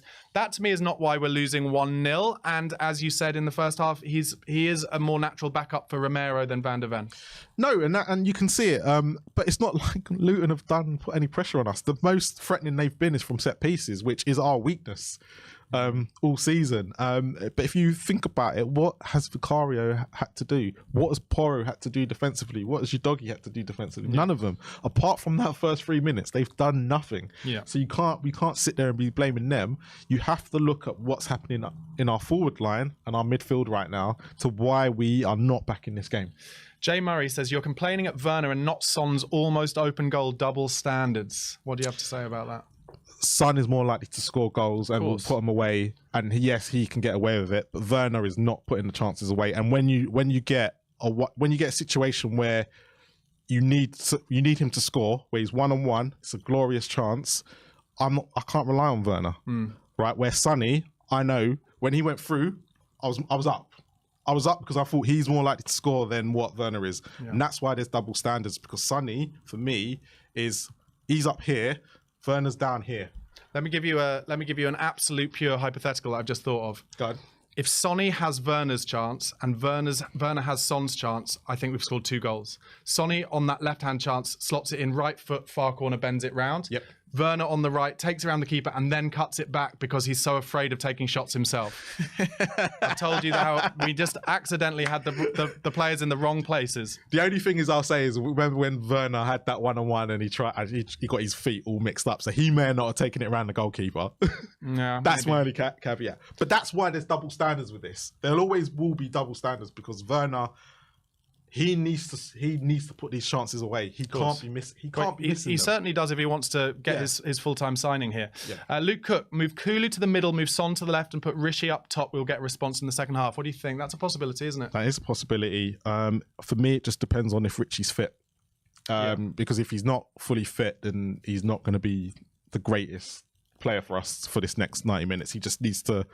He will know how long he will need on that pitch. But yeah, I think Richie might need to come on. But like you said earlier, it then stops Kulu and he's out ball because if you're bringing on Brennan Johnson, it might be that we bring on Brennan Johnson 10 minutes later if it's not working. Yep.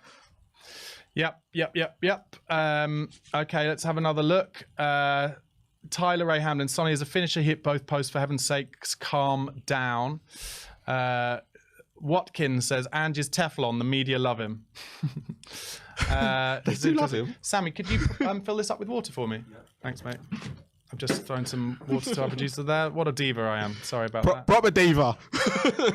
Espen Anderson with a super chat. Thank you, mate. Appreciate that. 3 shots at goal in 5 last first halves versus poor teams. That's interesting. I agree. I completely. That's what I was trying to say earlier when I was talking about how poor we've been in first half since the turn of the year. It's not just against poor teams. It just seems to be. There's a stat, isn't there, where we haven't scored any goals, have we, in the first half for a long time? For ages, and you can see why. It's not good. What is it then? Why is it? Why is it? Is it other teams have the kind of legs to keep us at bay? like to keep, while we're moving the ball side to side and trying to find a gap? So there's been, like, how I put it, there's been 19 games this season where every team has now played Spurs. They've looked at the tapes and gone, do this, do that, do this. Thank you. So I think it's down to tactics, management, and all that. So it's more down to that, and they're starting to see, and all the managers are starting, because we're on TV a lot as well. They're watching these games, Of course. so it's going to be a case of tactically, that's what teams are going to do. Chambo with a super chat, thank you very much, says Werner just can't finish. He slips or mishits. He is lacking confidence, that's for sure. And actually, I totally contradicted myself over the last few weeks, because I said I think Werner is actually a good finisher when it comes to not when he doesn't have time to think about it instinctively. But then that miss at the far post last week against Fulham kind of contradicts that completely. So more fool me. Melitios says they know we play out the back and look for the out. Basuma gets shut down and we can't find another avenue forward, so we're forced out wide looking for ball over the top. Arsh Singh says over and over again, we are winning 3-1. Arsh Singh, sorry. No. Proximal Sensation says Van de Ven is so freaking crucial. His raw speed is just really carrying us and we haven't got used to him not being there yet. But again, he's not like what you take today. It's not like we've been keeping key sheets when he was back. No. So the same thing is happening until you get the forward line working and putting the chances away, because that seems to be what's missing at the moment. We're not scoring enough of our chances that we are creating, especially now in the first half. Yeah, it's certainly what you said. I think is true about teams tactically doing a number on us and more able to in the kind of first half. Yeah, but like you said earlier, like and the other one of the guys in the chat with Luton, they look on their feet. They've had to do a lot of running. So that's what you're going to have to do against a Tottenham side. But if we can see the next goal to them in the next 10 minutes, then they'll get another boost of energy. And then we're buggered, basically. But if we don't, it's going to be Crystal... Like, I'll always refer to these two games because they're very similar. Crystal Palace and Brentford.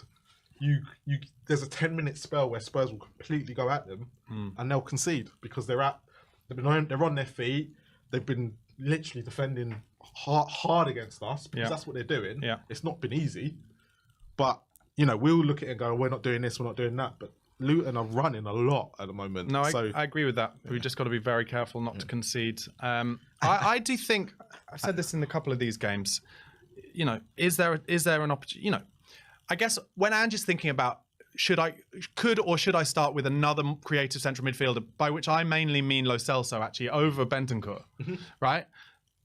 I bet he thinks, I'm not going to do it because then if I do it and we're 1-0 down at half time, it looks like a bad decision. Well, if you're going to be 1-0 down at half time anyway, you kind of might as well do it on the off chance or on the more chance that you're going to score because he is more of a quarterback, someone who can play those through balls and has a good shot on him as well. Well, look, Aston Villa is probably one game I think as Ange Ball went out, even though we lost it, the one at home, was probably the best 90 minutes of football that I think Spurs have played this season. Yes, the 2 goals didn't help when we conceded them, but actually when you looked at it on the attacking side of things, we were creating, we were doing everything, we were running.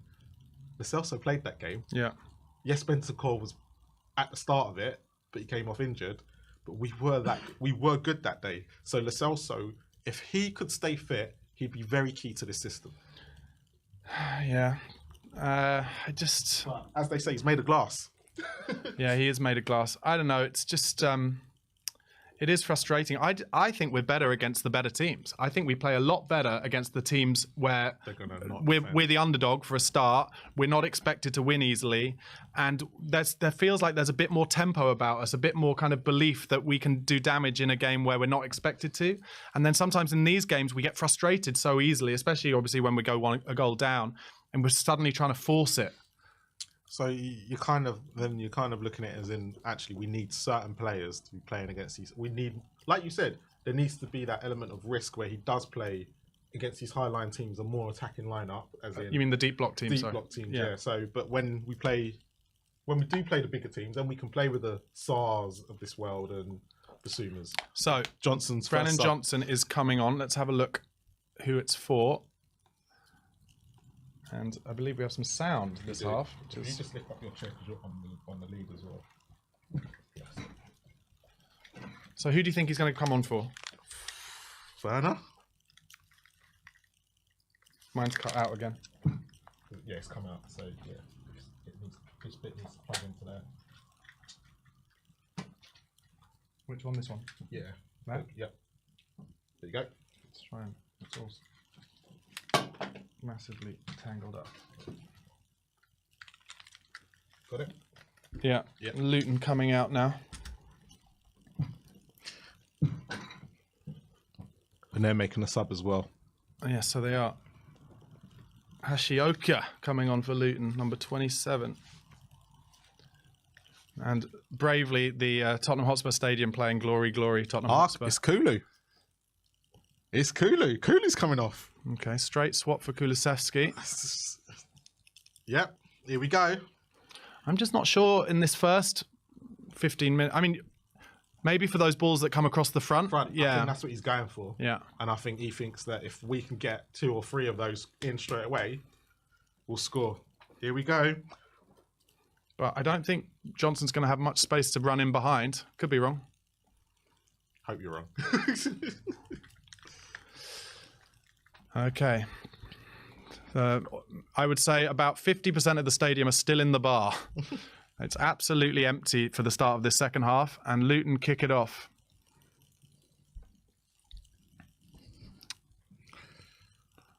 Porro clears it. Bit of head tennis in here to start with. You think that's the right decision? Kulusevski first off? Yeah, I'm going to say yeah. I'm going to trust Ange on this one. Oh, the lino has just given a foul to Spurs there, off the ball, I think. Not sure what happened. It's a yellow card to a Luton player. And Panzu. And this is me, who doesn't like Werner, and I still would have taken off Kulu. Okay. So... Oh, it looks like it's Pedro Porro who was fouled. He's writhing on the floor. It was off the ball there. Didn't see that. And then Panzu's got a yellow. So that's 3 Luton players on a yellow. Right. He just kind of stops Porro from making the run. It's good assistant refereeing that. It's not a booking, though. He's unlucky there to get a booking, really. It's a block off the ball. But I'm not sure the ball was ever... Maybe he thought because the ball was going inside to Maddison and Porro might have been in. And Porro claiming he's been stamped on. Porro's not happy. But I feel strongly that Luton are going to be heavily time wasting this half. Porro, I don't know... Yeah, he's not comfortable. Porro doesn't get enough shots at goal, does he?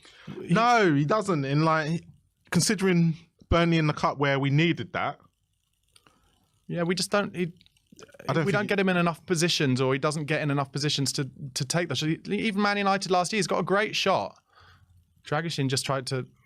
He just being pressed hard by Townsend. Oh wow.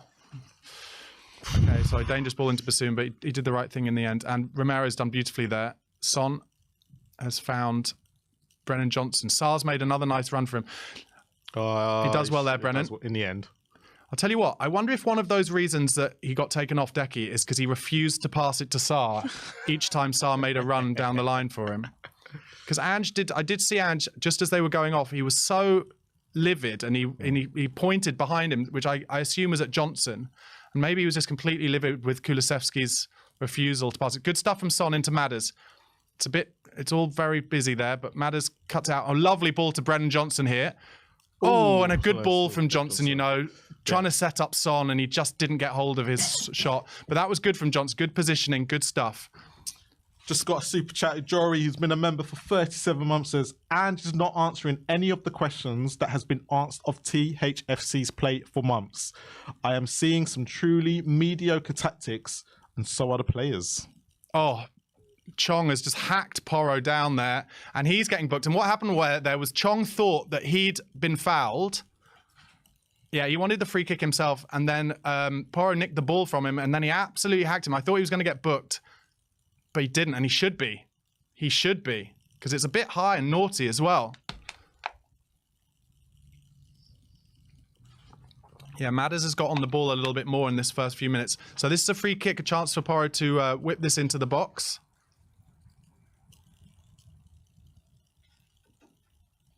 Luton holding their line just about 17 yards out. Just get it in that area in between here, Porro. It doesn't need to be... The clock's not running.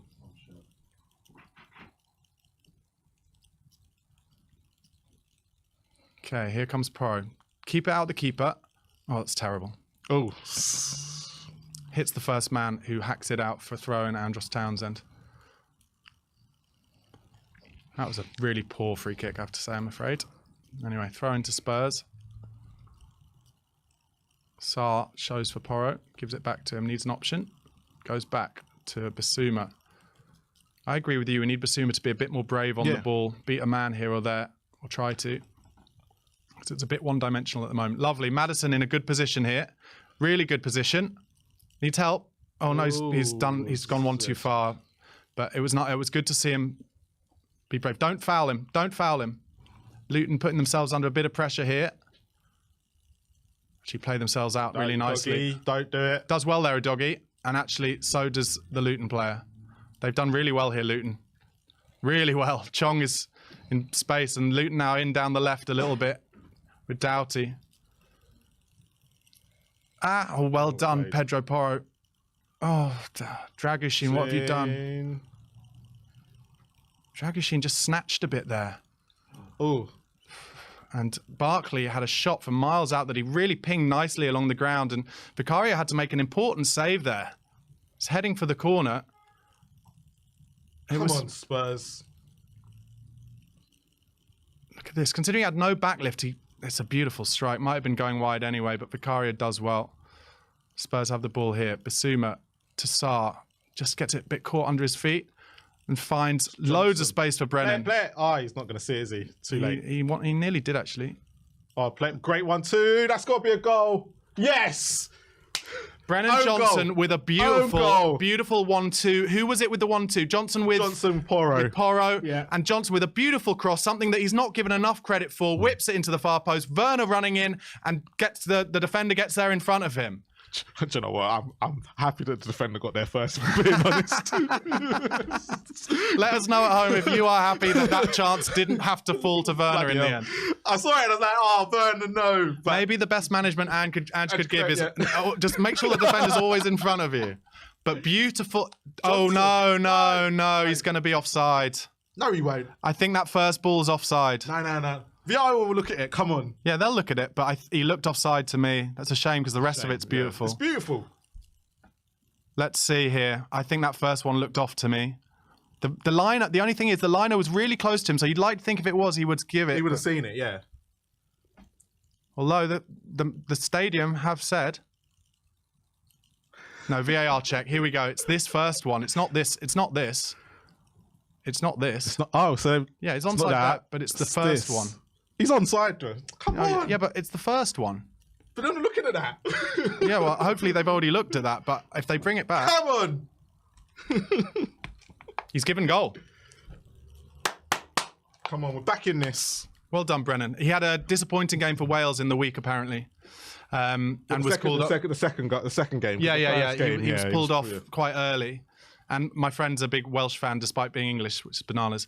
But he said Johnson was disappointing. But I was happy he didn't have to play extra time. And he's come on and shown that he offers something different. Really does. And the fans now in behind Spurs again. But Porro feels so much more comfortable straight away just to give him a 1-2. You see how it's just worked? Oh, terrible ball from Vicario there. But we got away with it a little bit. Well, again, another example of it shows what I know, which is basically nothing, because I was telling him, don't give the 1-2. Yeah. Don't give the 1-2. And he did, and it was exactly the right thing to do. Never listen to me. That is the key. That is the key to knowing anything about football. Okay, 1-1, 52 minutes gone. And now the fans are, in the stadium at least, singing Ange Postecoglou's name, whereas on the comments, not so much. And Sonny pressing the keeper up high here. Keeper goes long. This is where Dragushin should be pretty good. Wins the first header. Nice from Bissouma there. Well done, Bissouma there. Werner, nice idea, but didn't quite pull off a pass into Sonny's feet there. But presses his man well. Shall I give you another great stat right now? Sure. Chelsea won, Burnley won. Oh, blimey. I think they'll be all right because they're down to 10 men. Then they're down to 10 men. Sarr can find Madders in loads of space here, and Sarr's made a nice little run for him. No, Madders! Too paradisey for Madders there. He doesn't need to try so hard there. He's fighting outside of the ball, but Bissouma has helped him out, won it back, and Porro gets it out to Brennan Johnson, who's got acres facing up Doughty. Gets it back to Porro. two men making the same run there. Oh, nice stuff. Lovely. Oh, lovely. beautiful football. Lovely. No. Oh! Fell to the right man as well. It fell to the defender. How scared must he have been, yeah. But actually, joking aside, Werner's got to get in front of him there. He's got to be there. Put him under pressure like he did for the goal. Because that's where I should give Werner credit, actually. Because for the goal, he puts him under enough pressure that the defender has to make the decision to either swipe it or get a touch. Of course. Lovely play. Porro, Maddison, Son, and Porro. To be fair, I thought he was going to shoot. I think he should have shot. Yeah, maybe. I can see or just really put pace on it across the front there, because then it can skew off. But it was beautiful football. Beautiful football. G Moore says Werner hater, shush. I can't help it. Down for Spurs here. Looks like it's Brennan Johnson, but Spurs have carried on. And Madders does well. Play it. Oh, it's Porro who's down. He's on his feet now. Spurs, again, already looking like they've got more rhythm. That's the rhythm of confidence. Johnson in, and Sarr's made a lovely run for him. Oh, he didn't find him, just like Decky did, but he has now. What's he trying to do there, Sarr? Oh. He just... he must be offside. He's off. Sarr is all legs now. Up and down the pitch. Look, this first 10 minutes have been about pace. And that's what we were missing in the first half. You can see it straight away as soon as you bring in Johnson. That wouldn't have been offside because it was actually played through to Sarr off the defender. So that was unlucky that unfortunate that Sarr couldn't take the touch. He would have been through on goal. It's taken about 10 minutes for VAR to realise what the rules were, though. That's true. That's very true. Well done, Dragusin. Turn away, Destiny, and don't fall over. Good from Spurs. Really weirdly, is this answering the Kulu questions the way we're playing? I don't think it's as simple as that. He didn't have a great game, but he's still a very important player. Lovely from Porro. Beautiful from Porro. Put it in. Sonny's in. Ooh. I think he would have been offside, but it's not been given, so it's going to be a corner. Who played that ball into him? Was it Brennan again? I think it was. Yeah. Porro got it out to Brennan, and he... No, I think Porro played the ball in. Yeah, Porro put it... you're right. I think he's offside. It's a beautiful cross from Porro, and we get a corner from it, which is one of the terrible rules about Linos not giving offside anymore, to be honest. But for once, it seems to be working in our favour. But they had to give it afterwards. Yeah, he should have done, but he didn't. But he obviously thought he probably didn't think it was. Okay, chance here. Oh, here we go. That's a good. That was Johnson again. Good confidence to have a shot from 25 yards. Considering his shootings from distance has not been great. I do think he's got it in his locker. I do, because I've seen enough of him at Forest to know that when he really feels comfortable, he likes to be the main man. He's a kid. Let's not forget that. Porro getting involved in this game, which is really good, offensively. 56 minutes gone. Yeah, the co-commentator is saying that Luton are looking a little bit tired. It's an interesting ball there, played through to a doggy. Who gives away the free kick in a kind of 50-50 aerial challenge. And the Luton player who came on as sub is down on the pitch with a sore back. Let's have a look at some comments.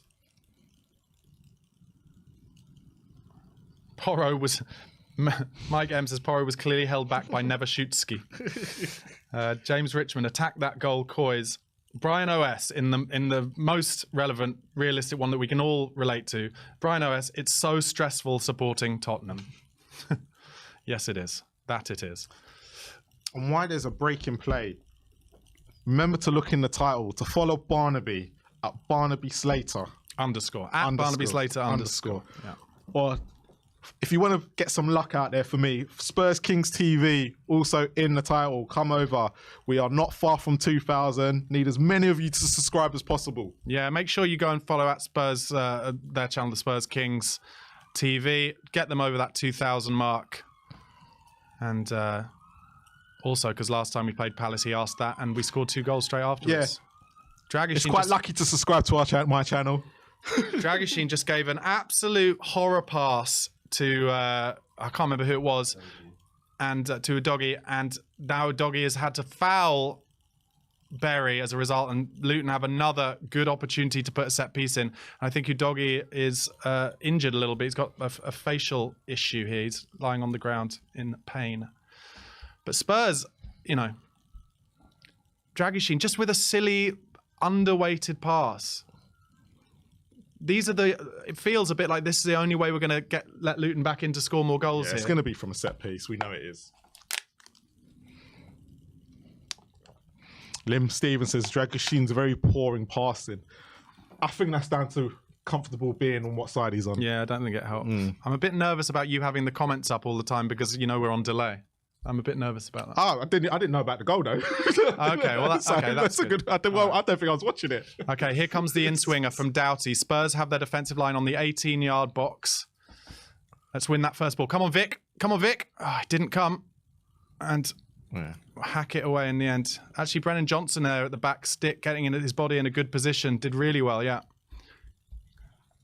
Co-commentator agreeing with me. So Luton now have a throw-in on the left-hand side. And it looks like they're going to... Doughty has come across. Does he have a long throw? I didn't know he did. No, he doesn't. He's gone short. Oh, I was going to say. Stand up. Oh, good ball back, isn't it? Barkley's in a good position there. Stand up. Stand up. Well done. Good stuff from Spurs. How'd you touch, Sonny? Oh, and that's a yellow card at least. That is a yellow card at least. Who was it? Emengi, unfortunately.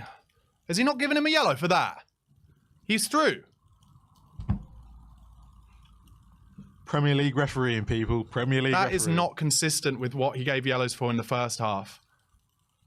I can't believe that.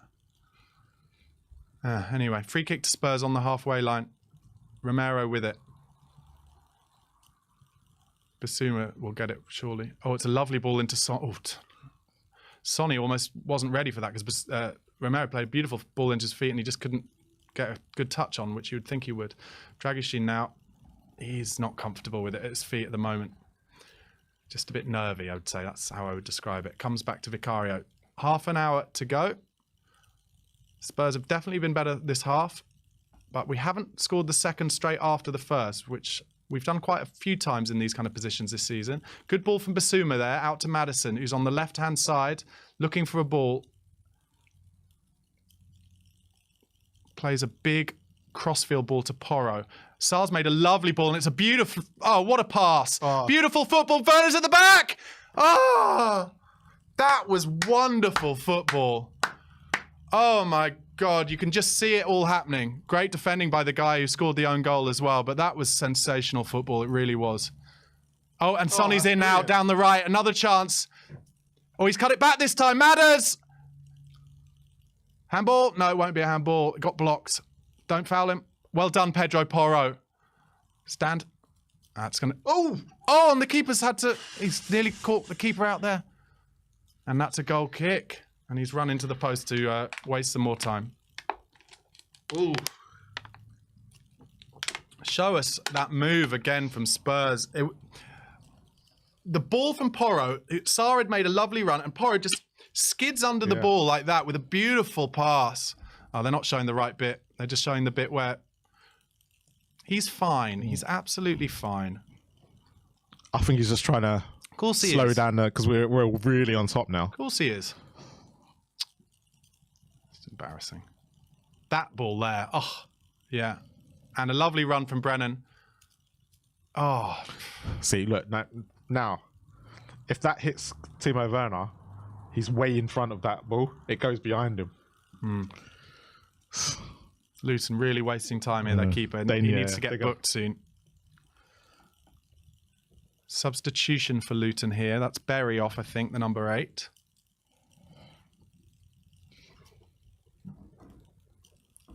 Clark coming on.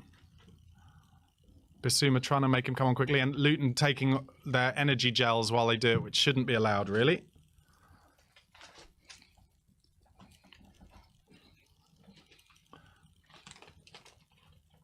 I'm sure I've told you this before, but when I went to the open training session, they did the drill for 45 minutes where it was player to the byline, and that ball across the front. Like, that is Ange ball. That's what he wants all the time. That's why it confuses me when he does play Kulu. Yeah, I know what you mean. I know what you mean. 3 Spurs players went for the same ball in midfield there, and as a result, Luton have got in down the right, and Spurs from Dragishin have given away a set piece. Sorry, corner.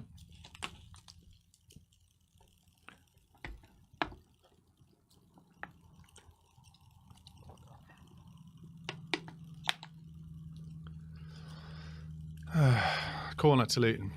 Just jogging over to everything at the moment. I would. Do you know what? Of course you would. I've played football like this before, and it's hard work. It's harder than actually attacking. Of course it is. Okay, it's an in-swinger this time. Vicario's got to be strong here. He's gone punched, and it's a chance on the outside of the box for the 18, and it's an unbelievable save from Vicario. Why is it when we have shots from outside the box, they never go on target? Vicario's, you know, I love it. arguably he should have caught the first one. He flicks it out, gets back, and it's going right in the corner. My goodness. I have to say, Lloris is never saving that because he's just not big enough. I'll leave Lloris alone, you. No, I love Lloris back in the day, but he's 6'2" and Vicario's 6'5", or whatever he is. It's another corner to Luton. Another outswinger. No, Lloris a legend, a club legend. Anyway, another outswinger. Spurs players not even looking at the ball as they defend. We got the first header that time. Don't foul him. Oh, Destiny has been beaten down. Madders gets his body in the way. Give it. Well done, Madders. All right, Timo, nice idea. All right. Push them back, push them back. Okay. Luton starting to get a little bit of the ball now, but will that be their downfall, I wonder? Because it can be that a little bit of confidence like that then leads to a mistake. Keeper put under pressure from Son there. It goes straight out. Well done, Sonny. Good pressure. And Spurs have the ball back. Come on now, a bit more tempo. Come on, Christian. All right, goes back to Vic. Didn't trust Dragusin with the ball there with Townsend near him, I noticed. Townsend pressing Dragusin hard, but he does well. Finds Destiny's touch goes backwards as well. Back to Vicario. Come on, boys. Let's be a bit braver on the half turn here. Come on.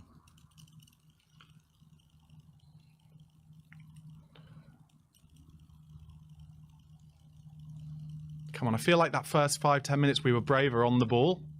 And we've just slipped into, again, because it's 1-1 now, like we've got something to lose almost, that they've just gone a little bit more conservative again. Anyway, Basuma out to Sarr on halfway. Lovely run from Porrick. Werner's in at the back. It's not a good ball, unfortunately. Why is he not trying to, like you said earlier, he needs to start going for goal. Stand. Pressing Luton high up. Oh, they've done well. And Doughty is very calm on the ball, isn't he? Madders comes in. Don't foul him.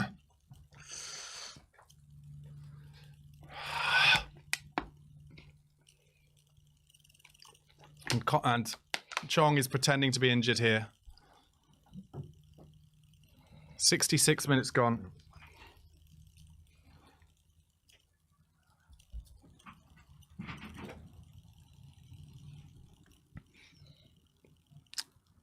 Madders, come on. You know what you're doing.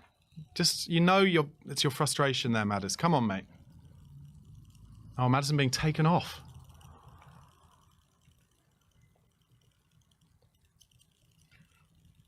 I'm not mad with it. So Sarr and Maddison off, Bentancur and Lo Celso on. But it just seems to me like... And could Ange be braver? Like, just be like, keep Maddison on and Lo Celso on.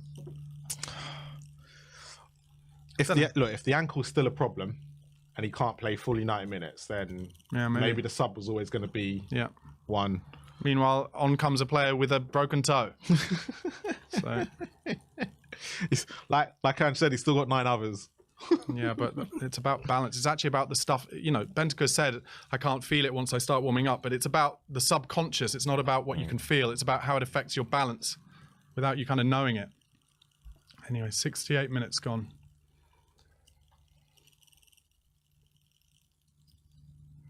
Bournemouth 1, Everton 0. Why? Everton, my God. They haven't won this year, you know? No, no. Is that right? I think that's right. That's right. It's right. Yeah, they haven't won this year. Blimey. They've gone into that relegation form just at the wrong time. Porro did well there to clear it out from out wide. Oh, Sonny won a free kick, an unlikely free kick there, to be honest. under a high ball. Come on, boys. Back to it now. A bit of tempo. Okay, Lo Celso takes the ball quickly. Yeah, so Bentancur's going to be asked to play make those runs that Sarr was making. Lo Celso looks like he's gone quite far up top as well. Yeah, in the.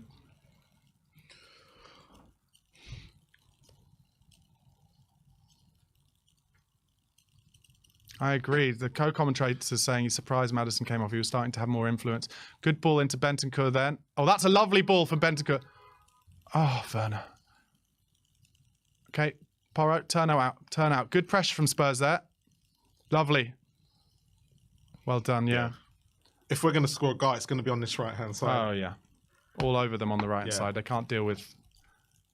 You know Werner's going to score, right? Oh... Tell you what, I didn't think that Bentancur's cross there was unbelievable. Such a shame Sonny couldn't get a touch on it. Yeah, it's unfortunate. I thought this surely had to be a corner, no? Or throw in. Or have they got someone injured again? Offside? What? There's some. I did it. Okay. Goal kick. Maddison went straight down the tunnel apparently. Oh, Bissouma. No, play on. Space here, centre midfield for Luton, but that's a bad ball and Werner's got it. Well done. Come on, Tottenham. It's important 20 minutes now, really important. Come on. Oh, what's brilliant Bissouma ball, Benny. Bentancur there has seen Brennan. Can you get the first touch past? You should be quicker than him here, Brennan. Oh! Cut it back to Porro on his left foot, unfortunately, and he just got under it, and he went just over. That was very similar to Son's chance against Fulham last week that went just over the bar. But beautiful ball from Bentancur in behind. I thought that was in. As soon as I saw Porro on the end of it, I thought that was in. I'm surprised he didn't swipe it with his right foot. It's just behind him, I think. Yeah. If you're Luton's manager, right now, and you can see everything's coming down that right-hand side. Yeah. You'd change it, wouldn't you? You'd what? You'd change it. Yeah. Because literally we're getting so much joy. I'm not sure whether he's got the options to change it. It's true. So another long goal kick from Luton. Won by Bissouma in centre midfield. Can you get a touch on that, Werner? Not quite. And now Luton are in a little bit in behind Destiny. Stand up, Destiny. Does well. Does well, yeah. Does really well. Uses his pace and his strength beautifully there. Dragoshin now just find an easy pass. Gives it to Bentancur, who's never afraid to take it there. Needs help here, Porro. Bentancur gives him that help. Beautiful stuff. Unlucky, actually, for Spurs there. They've won it back. Porro with a beautiful ball to Bentancur, who finds Gio Lo Celso, because he doesn't have a right foot, tries to outside of the boot, a through ball into Sonny. Yeah. But now Luton are in a good position. He's got no one outside him, has to come back to Chong. That's where Lo Celso, unfortunately, isn't great because he doesn't have a right foot. Yeah, he doesn't have a right foot. Did you see the finish he had for Argentina? Where it was just an easy right foot finish and he has to get his left foot around it. Another Chong pretending to be injured once again here. Both their physios on. 72 minutes gone now. Luton getting ready to make another sub. Well, I'm happy to throw my hands up. I said this week in my match preview I thought Spurs would win this one easily, and of course it hasn't been. Look, I said that it'd be a bit more open than 4-3, so yeah. I knew it'd be tight. I just didn't think it would be this tight. Yeah.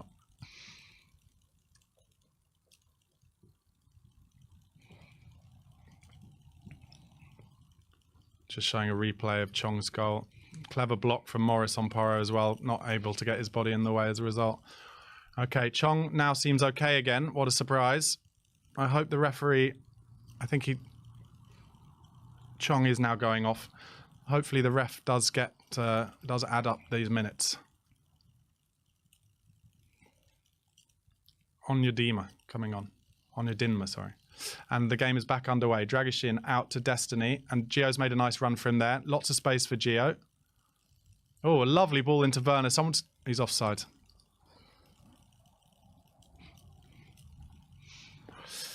Other options on the bench. Richarlison, of course, still hasn't been called upon. He's probably And other than that, Højbjerg, and then the defenders. Højbjerg will come on at some point. I'm not sure how that happens, really, unless he takes off. He'll take off Basuma. Right, He always tends to. Yeah, but that would be madness in terms of their creativity. Well, I don't know. Maybe I'm wrong. But Højbjerg's probably, if we're going to have most of the ball, Højbjerg's better on the ball, isn't he? If we're being honest. Gio does well there. Well done. Wins the throw in. He looks busy, Gio. Throw into Spurs. Luton still working really hard. 68% possession, Spurs 6 second half attempts to Luton's 2. Comes back to Vicario. He gets it out to Romero. Needs an option. Has to go back. 75 minutes now. Yeah, I'd take off Werner at this stage, put Son on the left, put Charlison up front. Yeah, depending on his fitness, I guess. Yeah. Vicario goes for the diag here. Finds Son in loads of space out on the right, interestingly. We haven't seen him out here for a while.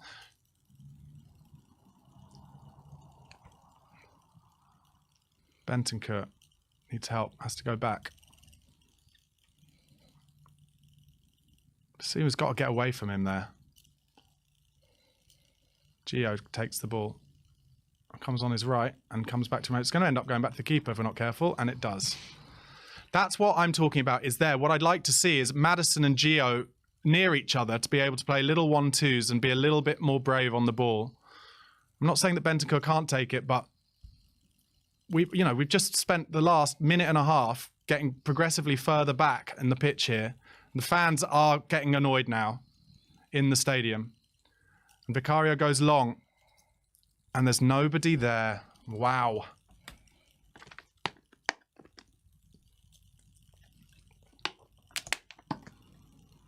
So this has happened a few times this season where we've made the breakthrough and then suddenly that tempo has stopped. It's got Wolves written all over it. This is what happened against Wolves. Oh, Gio, you can't... Gio does dive into challenges like that. He's got to be careful. Got away with it. Goes back to their keeper, who will kick it long, I'm sure. Yeah, good pressure means he's kicked it straight out of the pitch, side of the pitch there. Oh, come on, Dragusin. Yeah, well done. Good. He was braver that time. Turned. Werner goes back to Dragusin, takes a bad touch, and it goes back to the goalkeeper. The worst thing is the way the results are going. Luton need this draw. Of course they do.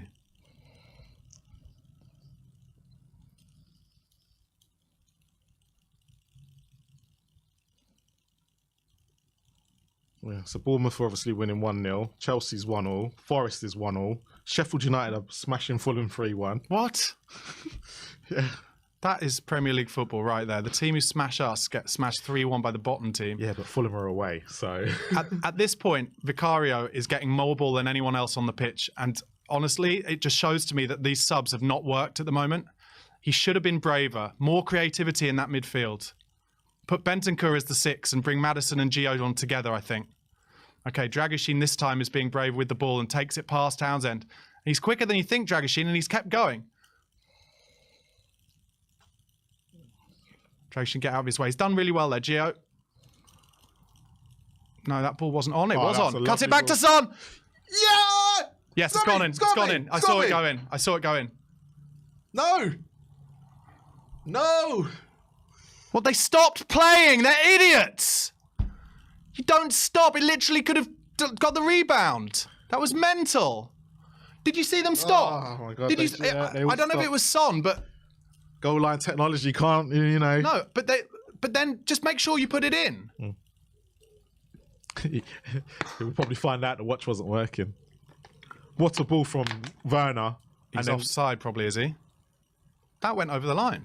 No, that fully weren't over. He's behind the ball, so it might have been all right. So, but now the thing is, though, once it comes off the post, there, I mean, there, that's over the line. This will make up for the Liverpool thing when they're like, oh, actually, this is the first time goal line hasn't worked.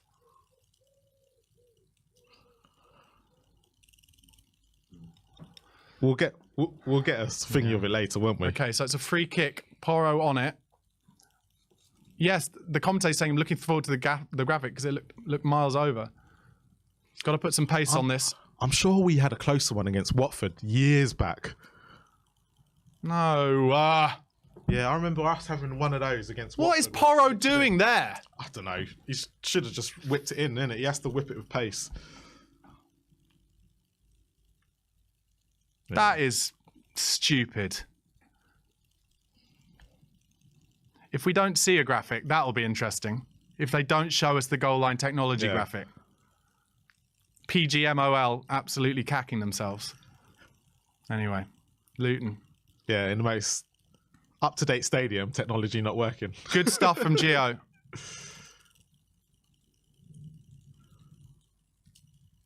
What's he given there? Offside?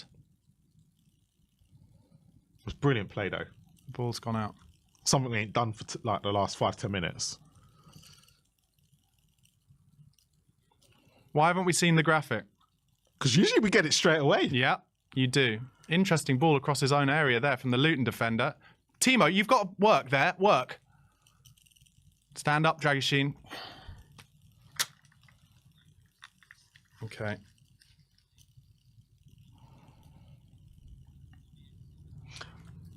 It's not the referee's fault. No, it's not the referee's fault, but there's a reason the camera's on him all the time. Because we haven't seen the graphic. I'm telling you. I hope I'm wrong. I really do. I really hope I'm wrong. It looked like it was in, but... Well, because there was a bit where it looked like it was in, and then it went back even further. Yeah. But it's one of those. His watch doesn't go. No, I know. Well done. Get there, Sonny. Oh, unlucky. Good. Oh, wow. Gio. Celso again. Gio, man. He's a fucking dangerous player. Be interesting to see if anything comes from that. Luton with a little bit of pressure here. Barkley tries, but Bissouma does well. And this will be interesting if anything happens here, because Gio definitely fouled someone quite badly before. Man on Brennan. Does well. No, it just wasn't on, was it? But Gio does well to get out to Werner. It's going to take him down the line. Oh, keeper does well. But Werner needs to keep doing that. Kaczynski already looking to try and waste time. Put his arm up straight away as soon as he caught it. He's just got to cut it back a bit further. 81 minutes gone now. And look, I told you. Look at this. Luton, man. This will cost them at the end. Yeah. Because this will be an extra, 9.5 minutes? Yeah. Chelsea 2-1 up against Burnley. Cole Palmer, as ever.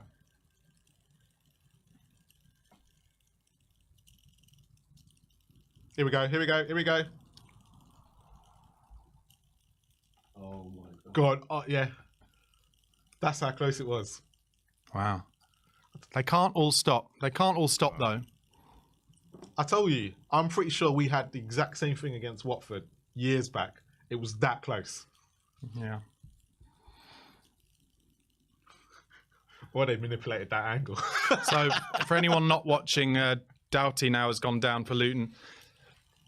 And they've also got another player on the pitch who's struggling. And 82 minutes have gone. A friend of mine texted from the stadium, said there were big boos at half-time. Okay, Luton making a couple more, at least one more sub.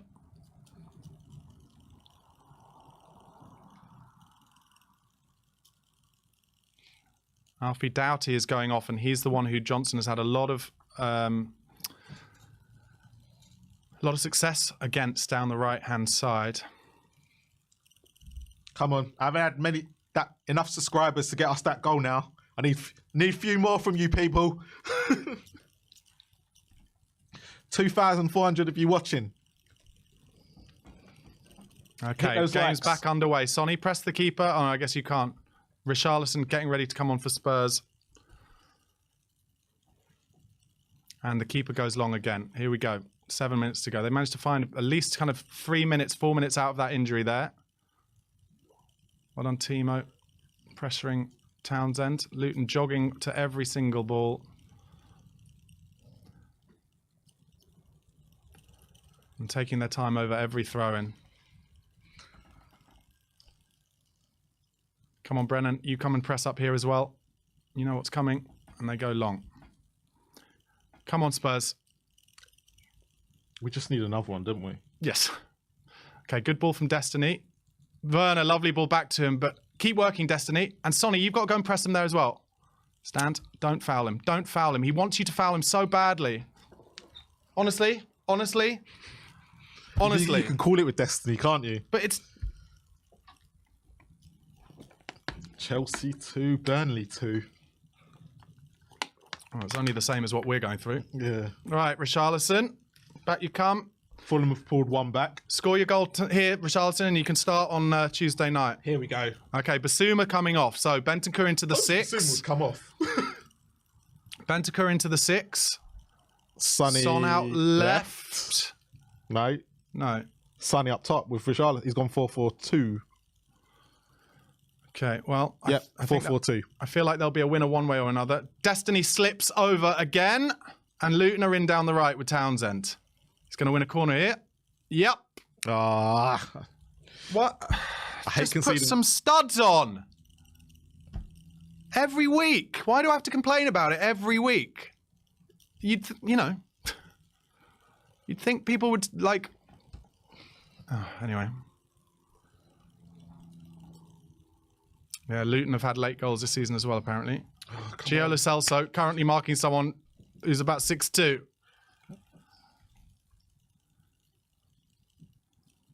I think there's going to be a winner one way or the other here. Of course there is.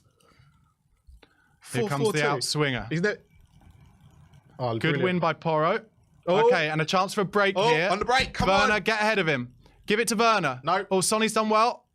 He's off. Oh, okay, No, yeah, he's onside. He's on. Don't panic. But look how many Luton have got back. 6 or 7. We got no one with them. But Werner does well, actually. Chance on! Yes! Got to give Werner some credit for that cutback. Look, as long as Werner ain't shooting, Yeah. I agree.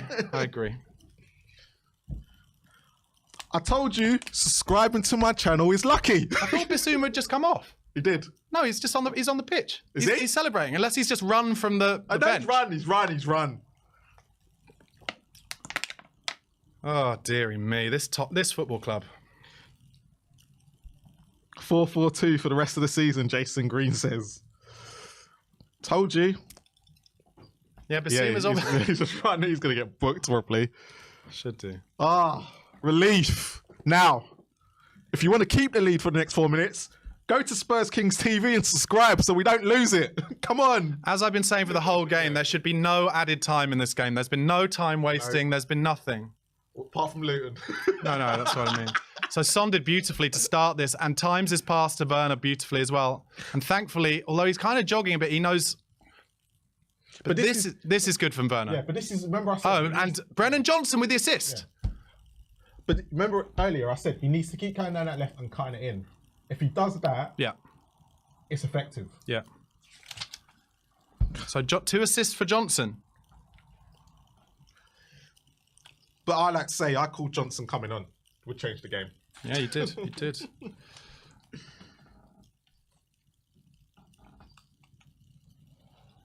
You'd hope so, but this is Tottenham, so... Oh, Richarlison taking all the celebration there. But, look, he's gone for 4-4-2. And it's worked quite well. I suppose it was on a counter-attack, so has it really worked? How many goals have we seen down the year from Son picking up the ball and... Yeah. Now he's taking Son off straight away. I'm not sure about that. Højbjerg. When are you going to start believing about Ange and Højbjerg? I can see why he's done every time. I can see why he's done it, but I also feel a little bit like Luton are going to come at us and there'll be big space. But, see what happens. Højbjerg's been better for Spurs. I think he's going to find 8 minutes added time here. So Højbjerg's always been better when he's come on. No, I agree. Yeah, I agree. Which a lot of people go, no, yeah. But if you look at the games where he's come on, he's been actually really good. It's when he started he's been the problem. Oh, good ball from Barkley there. Chance for Townsend. Yeah, Basuma was yellow carded. And that's straight off for a goal. Yeah, I told you. Yeah, so what happened? Basuma, who had been taken off and hadn't put on like a bib or anything, just ran and got involved with the celebrations. Which shows good team spirit, I suppose. Yeah. Well, they said they're a family, so... Yeah. 88 minutes gone. I think they will find 8 or 9. I hope so, because when we were drawing, it's like, should have done. Okay, so Dragusin with the ball to Vicario, who kicks it long. Up to Rishi. He backs in a little bit, puts the pressure on, so it has to go back. Ooh. Have you got the pace there, Rishi? No, you don't, unfortunately. Good defending. And their keeper goes long into the midfield. Get up there, Destiny. Second ball. Oh, Destiny.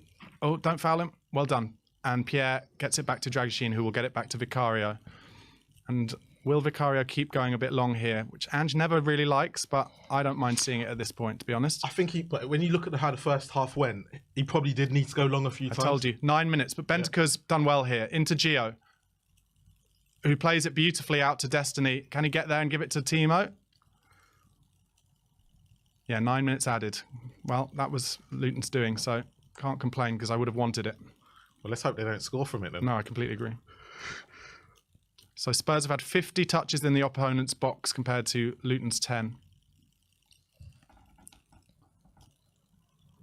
Romero gets it out to Brennan. Beautiful ball to Gio. And that's a yellow card. Should be. And a double yellow card, frankly. So Gio was fouled in the middle, and then they stopped him taking the free kick quickly and stopped a certain attack for Spurs. Mengi, I think his name is, gets a yellow card. Yeah, Mengi. 90 minutes gone now. 9 minutes added. That's what, yeah. Now they're glad that they've been time wasting the whole time. You can't boo it because we would have wanted it. So Romero with the free kick. But now, I mean, we can start time wasting now if we want. Yeah, I don't see why we don't. Wouldn't mind a third goal, to be honest. Bentancur comes and takes the ball to out wide. And Vicario is looking for that big diag to Brennan. And that time, okay, he's going to try and shepherd this out, but I'm not sure he'll be able to. But unfortunately, Richarlison went for the same ball. Yeah, Richarlison should have stayed off there. He should have trusted Johnson. Johnson's working hard here, though. Throw in to Luton down the left.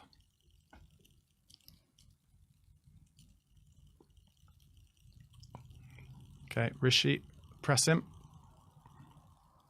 Goes back to the keeper. Is he going to go long again, as he has been? No, plays it short. Fans singing "Oh, when the Spurs." Their centre-half's going to play the big, long, straight ball. I'll tell you what, they're in here. Porro's done well. Porro's got it. Vicario's got the ball. Gives it easy out wide to Dragusin. Pierre offers him a ball, but Dragusin goes long into the channel. I don't mind that. Ooh. Come on, let's get hold of the ball, Spurs. We're letting Luton have a bit of the ball here. It's the bravest they've been for a while. Goes back to the keeper. Come on, Rishi. Press him. Well done. And it's a big straight one. Up goes Romero. Does well. Falls to Gio, who gets beaten to it. And Gio's pretending to be injured. Get up, mate. Get up. Thank you. And they've kicked it off, which is good. Never not stressful. Never not stressful. Come on, I still need 200 more. 200 more for 2,000. Help me out. Don't forget, guys, there will be an instant match reaction straight after this on this feed. And then afterwards, a phone-in show where you can call in and speak to us about this game. Lovely throw. Lovely stuff. Pierre made a beautiful run for him. And Werner's in on the left. Scary. Pass it. Oh, no, don't shoot. Hey. That's a perfect example of how unconfident he is. Because he's gone down the outside when going down the outside wasn't on. In fact, what was on was cutting in on his favoured right foot. And shooting. And curling it into the top corner. I suppose there is another player there. Yeah.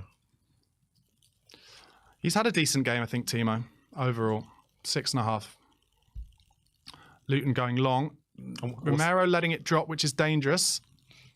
Vicario, just get rid.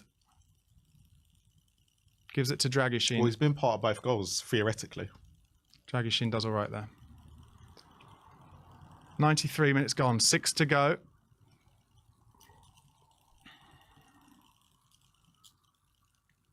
Oh, little skip in the feed there. Oh, no, we're back. We're back.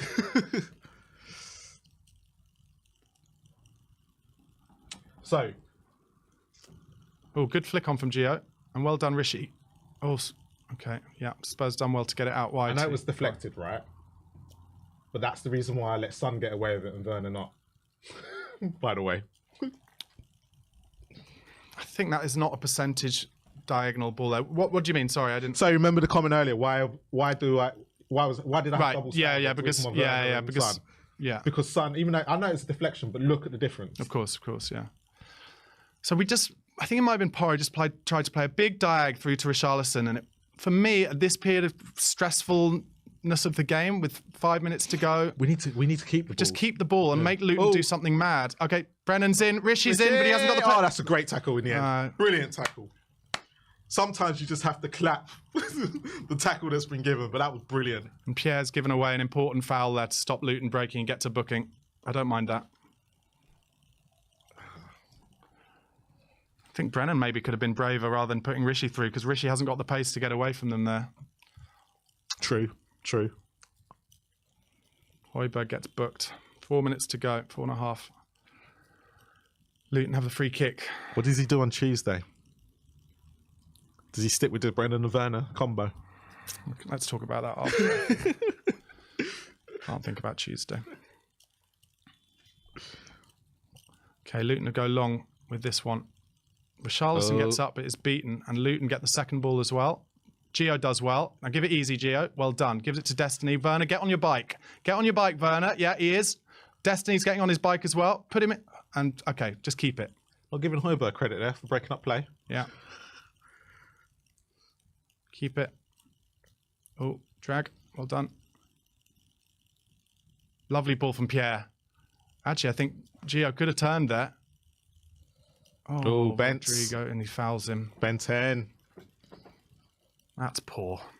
That is really poor. And he gets booked as well. That was not a yellow card. It must be for dissent. You can't get a yellow card for pushing someone in the back. It was Lo Celso for kicking the ball away. Someone just said quite funny. This is all Barney's fault for asking for 9 minutes. Yeah, fair enough. Yeah, I'll take it. Absolutely right. Just hitting the 97th minute now, and Barkley goes long diag, and a Spurs player knocked over. Good defending there. Good defending. Do what they've been doing all day. If you feel something, you go down. And now he's arguing with the ref, so that should be a booking. It's Brennan Johnson, is it? Goes down. So we've got another 3 minutes left of the 9 to go. Clever from Brennan Johnson there, because that really wasn't a foul, to be honest. Yeah, it was a good opportunity for Luton there.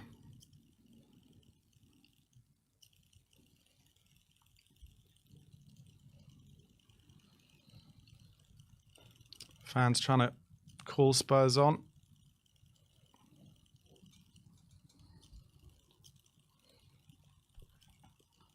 And Vicario goes long with the free kick. Who's up? Richarlison with the little flick on there. Make him kick it out. See it out. Don't foul him. See it out. Oh, the touch from Porro. Jesus. But I think he could have just seen that out. Anyway, Luton with a throw-in down on the left. Headed straight back out from Spurs. 2 minutes, just less than 2 minutes left now. It goes back to the keeper. Who's going to kick it long? Surely. Doesn't. He finds it out wide. Werner's got to go and work there now. Werner, come on, Timo. Put some effort in now. Come on, it's the last minute. I know it's hard. Come on, Timo, you're jogging. Luton are in. Big chance. 2-3 at the back. He's laid that too long. Well done, Lo Celso. That was bananas from Tottenham Hotspur there. You can't be letting that kind of chance happen. Yeah. That was bonkers. It's risky. It was. I'm sorry, but that was Werner not working hard enough. I saw it all coming. But you can see he's a bit out on his feet, Yeah, though. of course he is. Yeah. But, me too. I've been in front of a camera for 2 hours. He has no idea. Okay, 1 minute left. That was good from Gio. Really put a shift in there.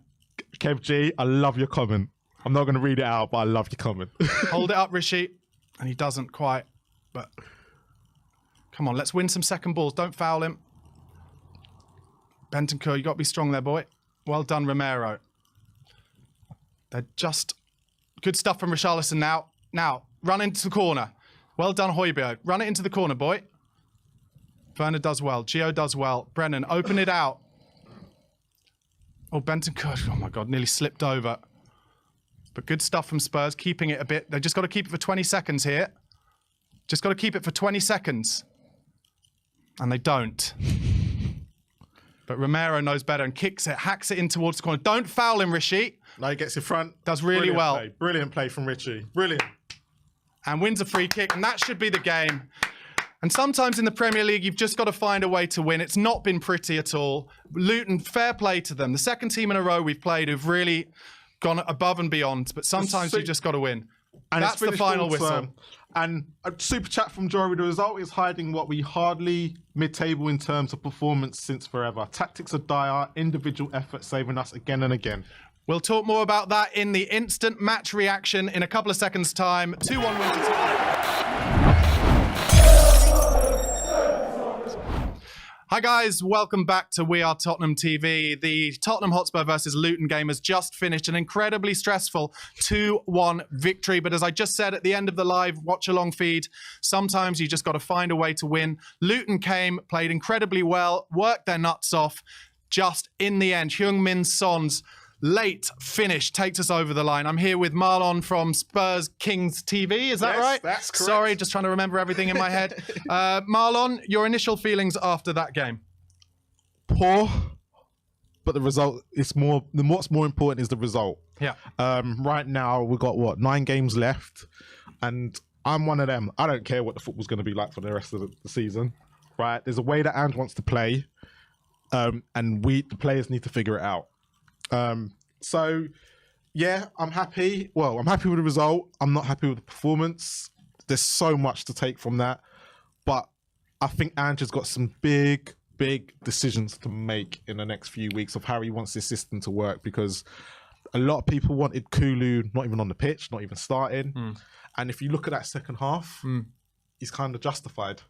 He is. I just to play devil's advocate, and I'm not saying I think Kulu should start the next game, but devil's advocate, I'd say, we talked a lot at halftime about how much work Luton had done and how tired they were, and Johnson did benefit from that. But also, what you can't take away from Brennan Johnson is the assists weren't as simple as, he got in behind because they couldn't run anymore. They were just beautiful crosses and getting himself in beautiful positions. But it's because, the way I put it to you is we were playing a lot better, because you saw Porro. His first instinct for that first goal was to play in behind. He can't do that with Kulu. His first instinct with Kulu is he has to step back. He actually, when you think about it, he's more further back when Kulu's playing, because Kulu's going to take that position where he was. So it's a catch-22 situation. So because you're saying because Kulu's so left-sided? Yes. Yeah. So, and I think it's a catch-22 with your situation, because I think you're absolutely spot on, right? Because I think if you can bring on Johnson later, you get something like that. But also at the same time, I'm like, but if you start Johnson and Werner, yes, this is me saying start Werner, by the way, that actually you could win the game in the first half, so you're not stressed in the second, and bring on someone like Kulu to keep the ball, and we're not as stressed as we are when we're going through that first half scenario. But second half was a lot better. An only slight issue is the dropping off, because we had like a good 10-15 minute spell after we scored the equalizer. We dropped off again, and we allowed him back into the game. He made his subs, which kind of didn't work, but they did work at the end there, because we caught him on the break, and Sonny does what he does best. I know it's a good deflection, but I don't care. So the thing that I've been talking about all day, and I'll raise again now, is whether in these games, let's be honest about it, Luton didn't cause us any trouble all game, I don't think, really. Apart from set pieces, they got in once down the right in the second minute and scored their goal, because I think Tottenham were like, they're not good enough to score from here. It's just Luton, and they did and shocked us. But apart from that, they didn't. And I personally believe in games like this, we could give Maddison some more creativity around him, which will give him more space. Because clearly what's happening when Maddison's playing at the moment is he's basically being man-marked out of the game. He's not getting much space. He's having to come to the halfway line to get the ball. And you want him in the same position in the 10, basically. I say this a lot to Man United fans. I'm like, Eriksen, when you play him as an 8, is wasted. His genius is as a 10, and Maddison's the same. So I don't think this is relevant for West Ham on Tuesday, but maybe Nottingham Forest at home, next time we play at home, could he be braver? And Sarr did well in the second half before he went off, but could he be braver and give Maddison a bit more creative help? Do you know what? I actually think you might have a slightly good point, and I'm going to agree with you in the sense of, actually, when we are playing these low block teams, he does need to probably, I think didn't he? When he had, there was a point. The way he's done it this season where he had Kulu and Maddison on the pitch at the same time. Yeah, And when we're losing against like a Brentford or whoever it is. Yeah, and actually it worked because he's a lot braver. You're putting the central striker and your two midfielders, and they have three people to think about. And I totally agree with you. The fact is that Maddison in that first half, they knew where our creativity was coming from. They knew, Sar's not creative enough. Basuma, like we said, is not being brave enough at the moment. Again, even though I think he had a good game today, he's not being brave enough like he was earlier on in the season. So you're right, but at the same time, he's brought on Bentancur because Bentancur's going to give us a bit of that fluidity going forward. He does, and that's what he does. Yeah. He's very good at that. Lo Celso's too one-footed for the system, but again, it's worked.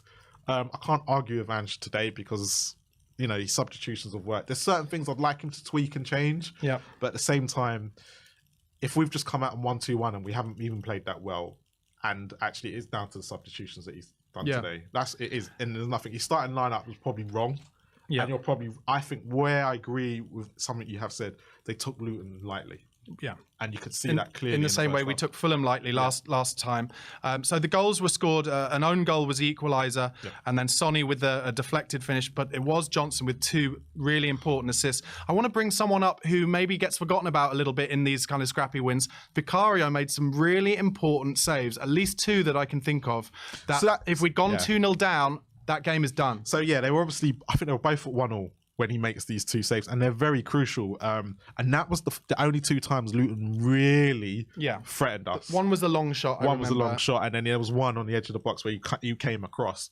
But this is where Vicario is good in these situations and good in this system because we are always going to be vulnerable when we're playing this way.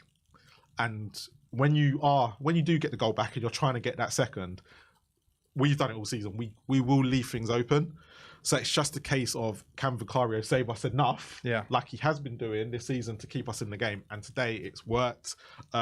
Vicario has been a revelation this season.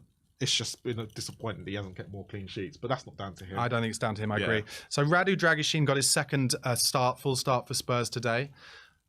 Personally, I think he did everything fine defensively. He's obviously good in the air. He's actually got more of a turn of pace than I thought he did. Admittedly, he was up against, when he was showing that, he was up against kind of 35-year-old Andros Townsend. Yep. But he was a couple of times brave down that left-hand side. But there is definitely an issue with his lack of confidence to take it on his left all the time and having to kind of turn around and take it back. And that period that you mentioned, actually, after we'd equalised, where we kind of almost settled back down. A lot of that for me came from our defenders being unwilling to find a ball between the lines. Yep. And that's something that Van der Ven is much better at. I think we'll probably both agree that Dragusin won't start against West Ham. But long term, you think he's shown enough in these two games in terms, maybe not as a backup left-sided centre-back, but as a centre-back in itself to see that there's something there? Oh, yeah, no. He has shown today that he can come in, I personally thought he'd done a great job today. The stuff that you're saying, the stuff that you were saying was weak at and problems, is because he's playing on the left side. There's no other qualms about it. But I think if he played on the right, which is going to be interesting to see him when Romero is out, to see how he carries on. But he's an excellent. No, do you know what? Even if we were to go to a back three in certain games where we could go and then push on the wingers or the fullbacks. There'd be certain games during the season, especially next year, that we'd be able to do it. I wouldn't mind three of them at the back, especially in the Ange system, because everyone always goes, but playing three at the back, you're reminding too much of Conte. But no, it's different when you're asking your players to push further up. You can be a completely different side. But no, he's done really well. I don't think there was any problems. I know people in the chat earlier were complaining about him, but he hadn't really done anything. And I think that was the main issue. And I think it was just being more brave on the ball. Him and Romero just need to be more brave going forward to support the attack. Yeah. I think the attack is letting the defence down a little bit, but that's a totally different question to go into. Yeah. I have to bring up Timo Werner. Obviously, he got a lot of stick after the Fulham game because he missed a gilt-edged chance at the back stick. Today, in the first half, he did a really excellent bit of skill to beat his man and then was just through on goal and got too much on a finish. And as you said at the time, he'd done the hard work and actually then almost got in a bit of a weird body shape with his left foot to get too much of the side of his foot on it to hit it wide. he's a workhorse. Like he will always give you 100% effort. How do you feel about his performance today? Well, look, what he's good at is when he gets the ball on the byline, goes down it and cuts it across. Yeah. That's what he's really good at. Which he did for the winning goal. Yeah. And there was also the bit where they cleared it off the line, where the goal line technology was working. Cheated us. Right. The problem that I have with him is now let's take Johnson, right? Johnson's come on today. He's got the assist for the first goal. It's been clinical straight away. Haven't had to wait, right? And then then the one off the line. Yes, technically got it on target, but it went in. Right, literally went in. It was only because of goal line technology. My problem with Werner is his finishing. And the game, like if we finish that game 1-1 today, that first chance he has is costing us again. It was like the same against Palace, right? And everyone will say against Fulham when he misses that chance, that puts it 3-1. Who knows what happens in the last 15, 20 minutes. Sure. And what Ange's system is relying on is that your wingers are going to be heavily involved in goal scoring opportunities. They're going to get loads. I'm actually even going to arguably say Spurs are very one-dimensional in terms of the chances they make. Yeah. It is that drill that I saw at the open training session again and again and again. Sometimes with slightly different players, you know, sometimes with a 1-2 to get to the byline. But I would go as far as to say like 80% of our goals are scored exactly like that. Yeah, no, and you can see that. You can see all the goals we've probably scored at home since the turn of the year, especially, have been down the wing, across the goal. We never score long shots. No. We never score set pieces. No, we don't. The odd one-on-one chance we get, I guess, like Werner's today would have been a one-on-one chance. Sonny's that way he hit both posts would have been a one-on-one chance. So it's like the whole thing's interesting, but I just think if we are looking to be a serious club and a Champions League quality club, we can't, like, for me, Werner is not the answer. I know people go, but it's the cheaper option, stuff like that, and not cheap option, but the value of it makes sense. If they took, for instance, Eze and Werner, would you be like, okay, good squad option? I probably would say I'd rather us put more faith in a younger, because I remember Werner's taken up an overseas player's place. I'd rather go with someone who's younger, if we're going to go down that formality, and who's going to give us something completely different and who might have the potential to go, instead of bringing in a Werner who we know what's going to do, but is not going to contribute enough, right? As I think, because right now, I know he's got the assist for the second, well, kind of, but he needs to contribute. Got the pre-assist, but he needs to contribute so much more in the position that he's in. Yeah. Because for me, the front three is where we're lacking big time. Yeah. Okay, I'm going to ask you possibly a very difficult question because I can't think of anyone. But who was your man of the match today for Spurs? Ooh, great question. Great question. Who would I give it to? I think I'd have to give it to Brennan Johnson just because he got 2 assists. He came on, he changed the game. I was thinking that, because I gave it to him last time when he did that as well. That's all right. But I'm actually gonna go controversially. I'm gonna give it to Bissouma, and the reason why I'm giving it to Bissouma is because when you actually look at the play today, I know we said he needs to be a bit more brave, but he did break it. Like you said, Luton didn't threaten us as much, and in the midfield, he actually won a lot of the balls that we don't. It was all the work that we kind of we take for granted. Right, and I think he actually played really well in the sense of what a DM will do. Johnson was just more on the attacking side of things, but I'm going to give it to Bissouma. Really Fair enough. Yeah. Marlon's gone full controversial there. Guys, make sure you subscribe to Marlon's channel. It's in the title, and mine at @BarnabySlater_ for daily Tottenham content. We will be back in about 10 minutes time or so with a phone-in show, so get your calls in. It's another win for Spurs at home. Still yet to draw a game at Tottenham Hotspur Stadium this season. It's win or bust, and it's an important one. Takes us at least temporarily into 4th position in the Premier League over Aston Villa on goals scored, I think it is. Yeah. Make sure you subscribe to We Are Tottenham TV. Drop this video and any video you watch here a like. And most importantly, 2-1 win. Come on, you Spurs. Come on, you Spurs.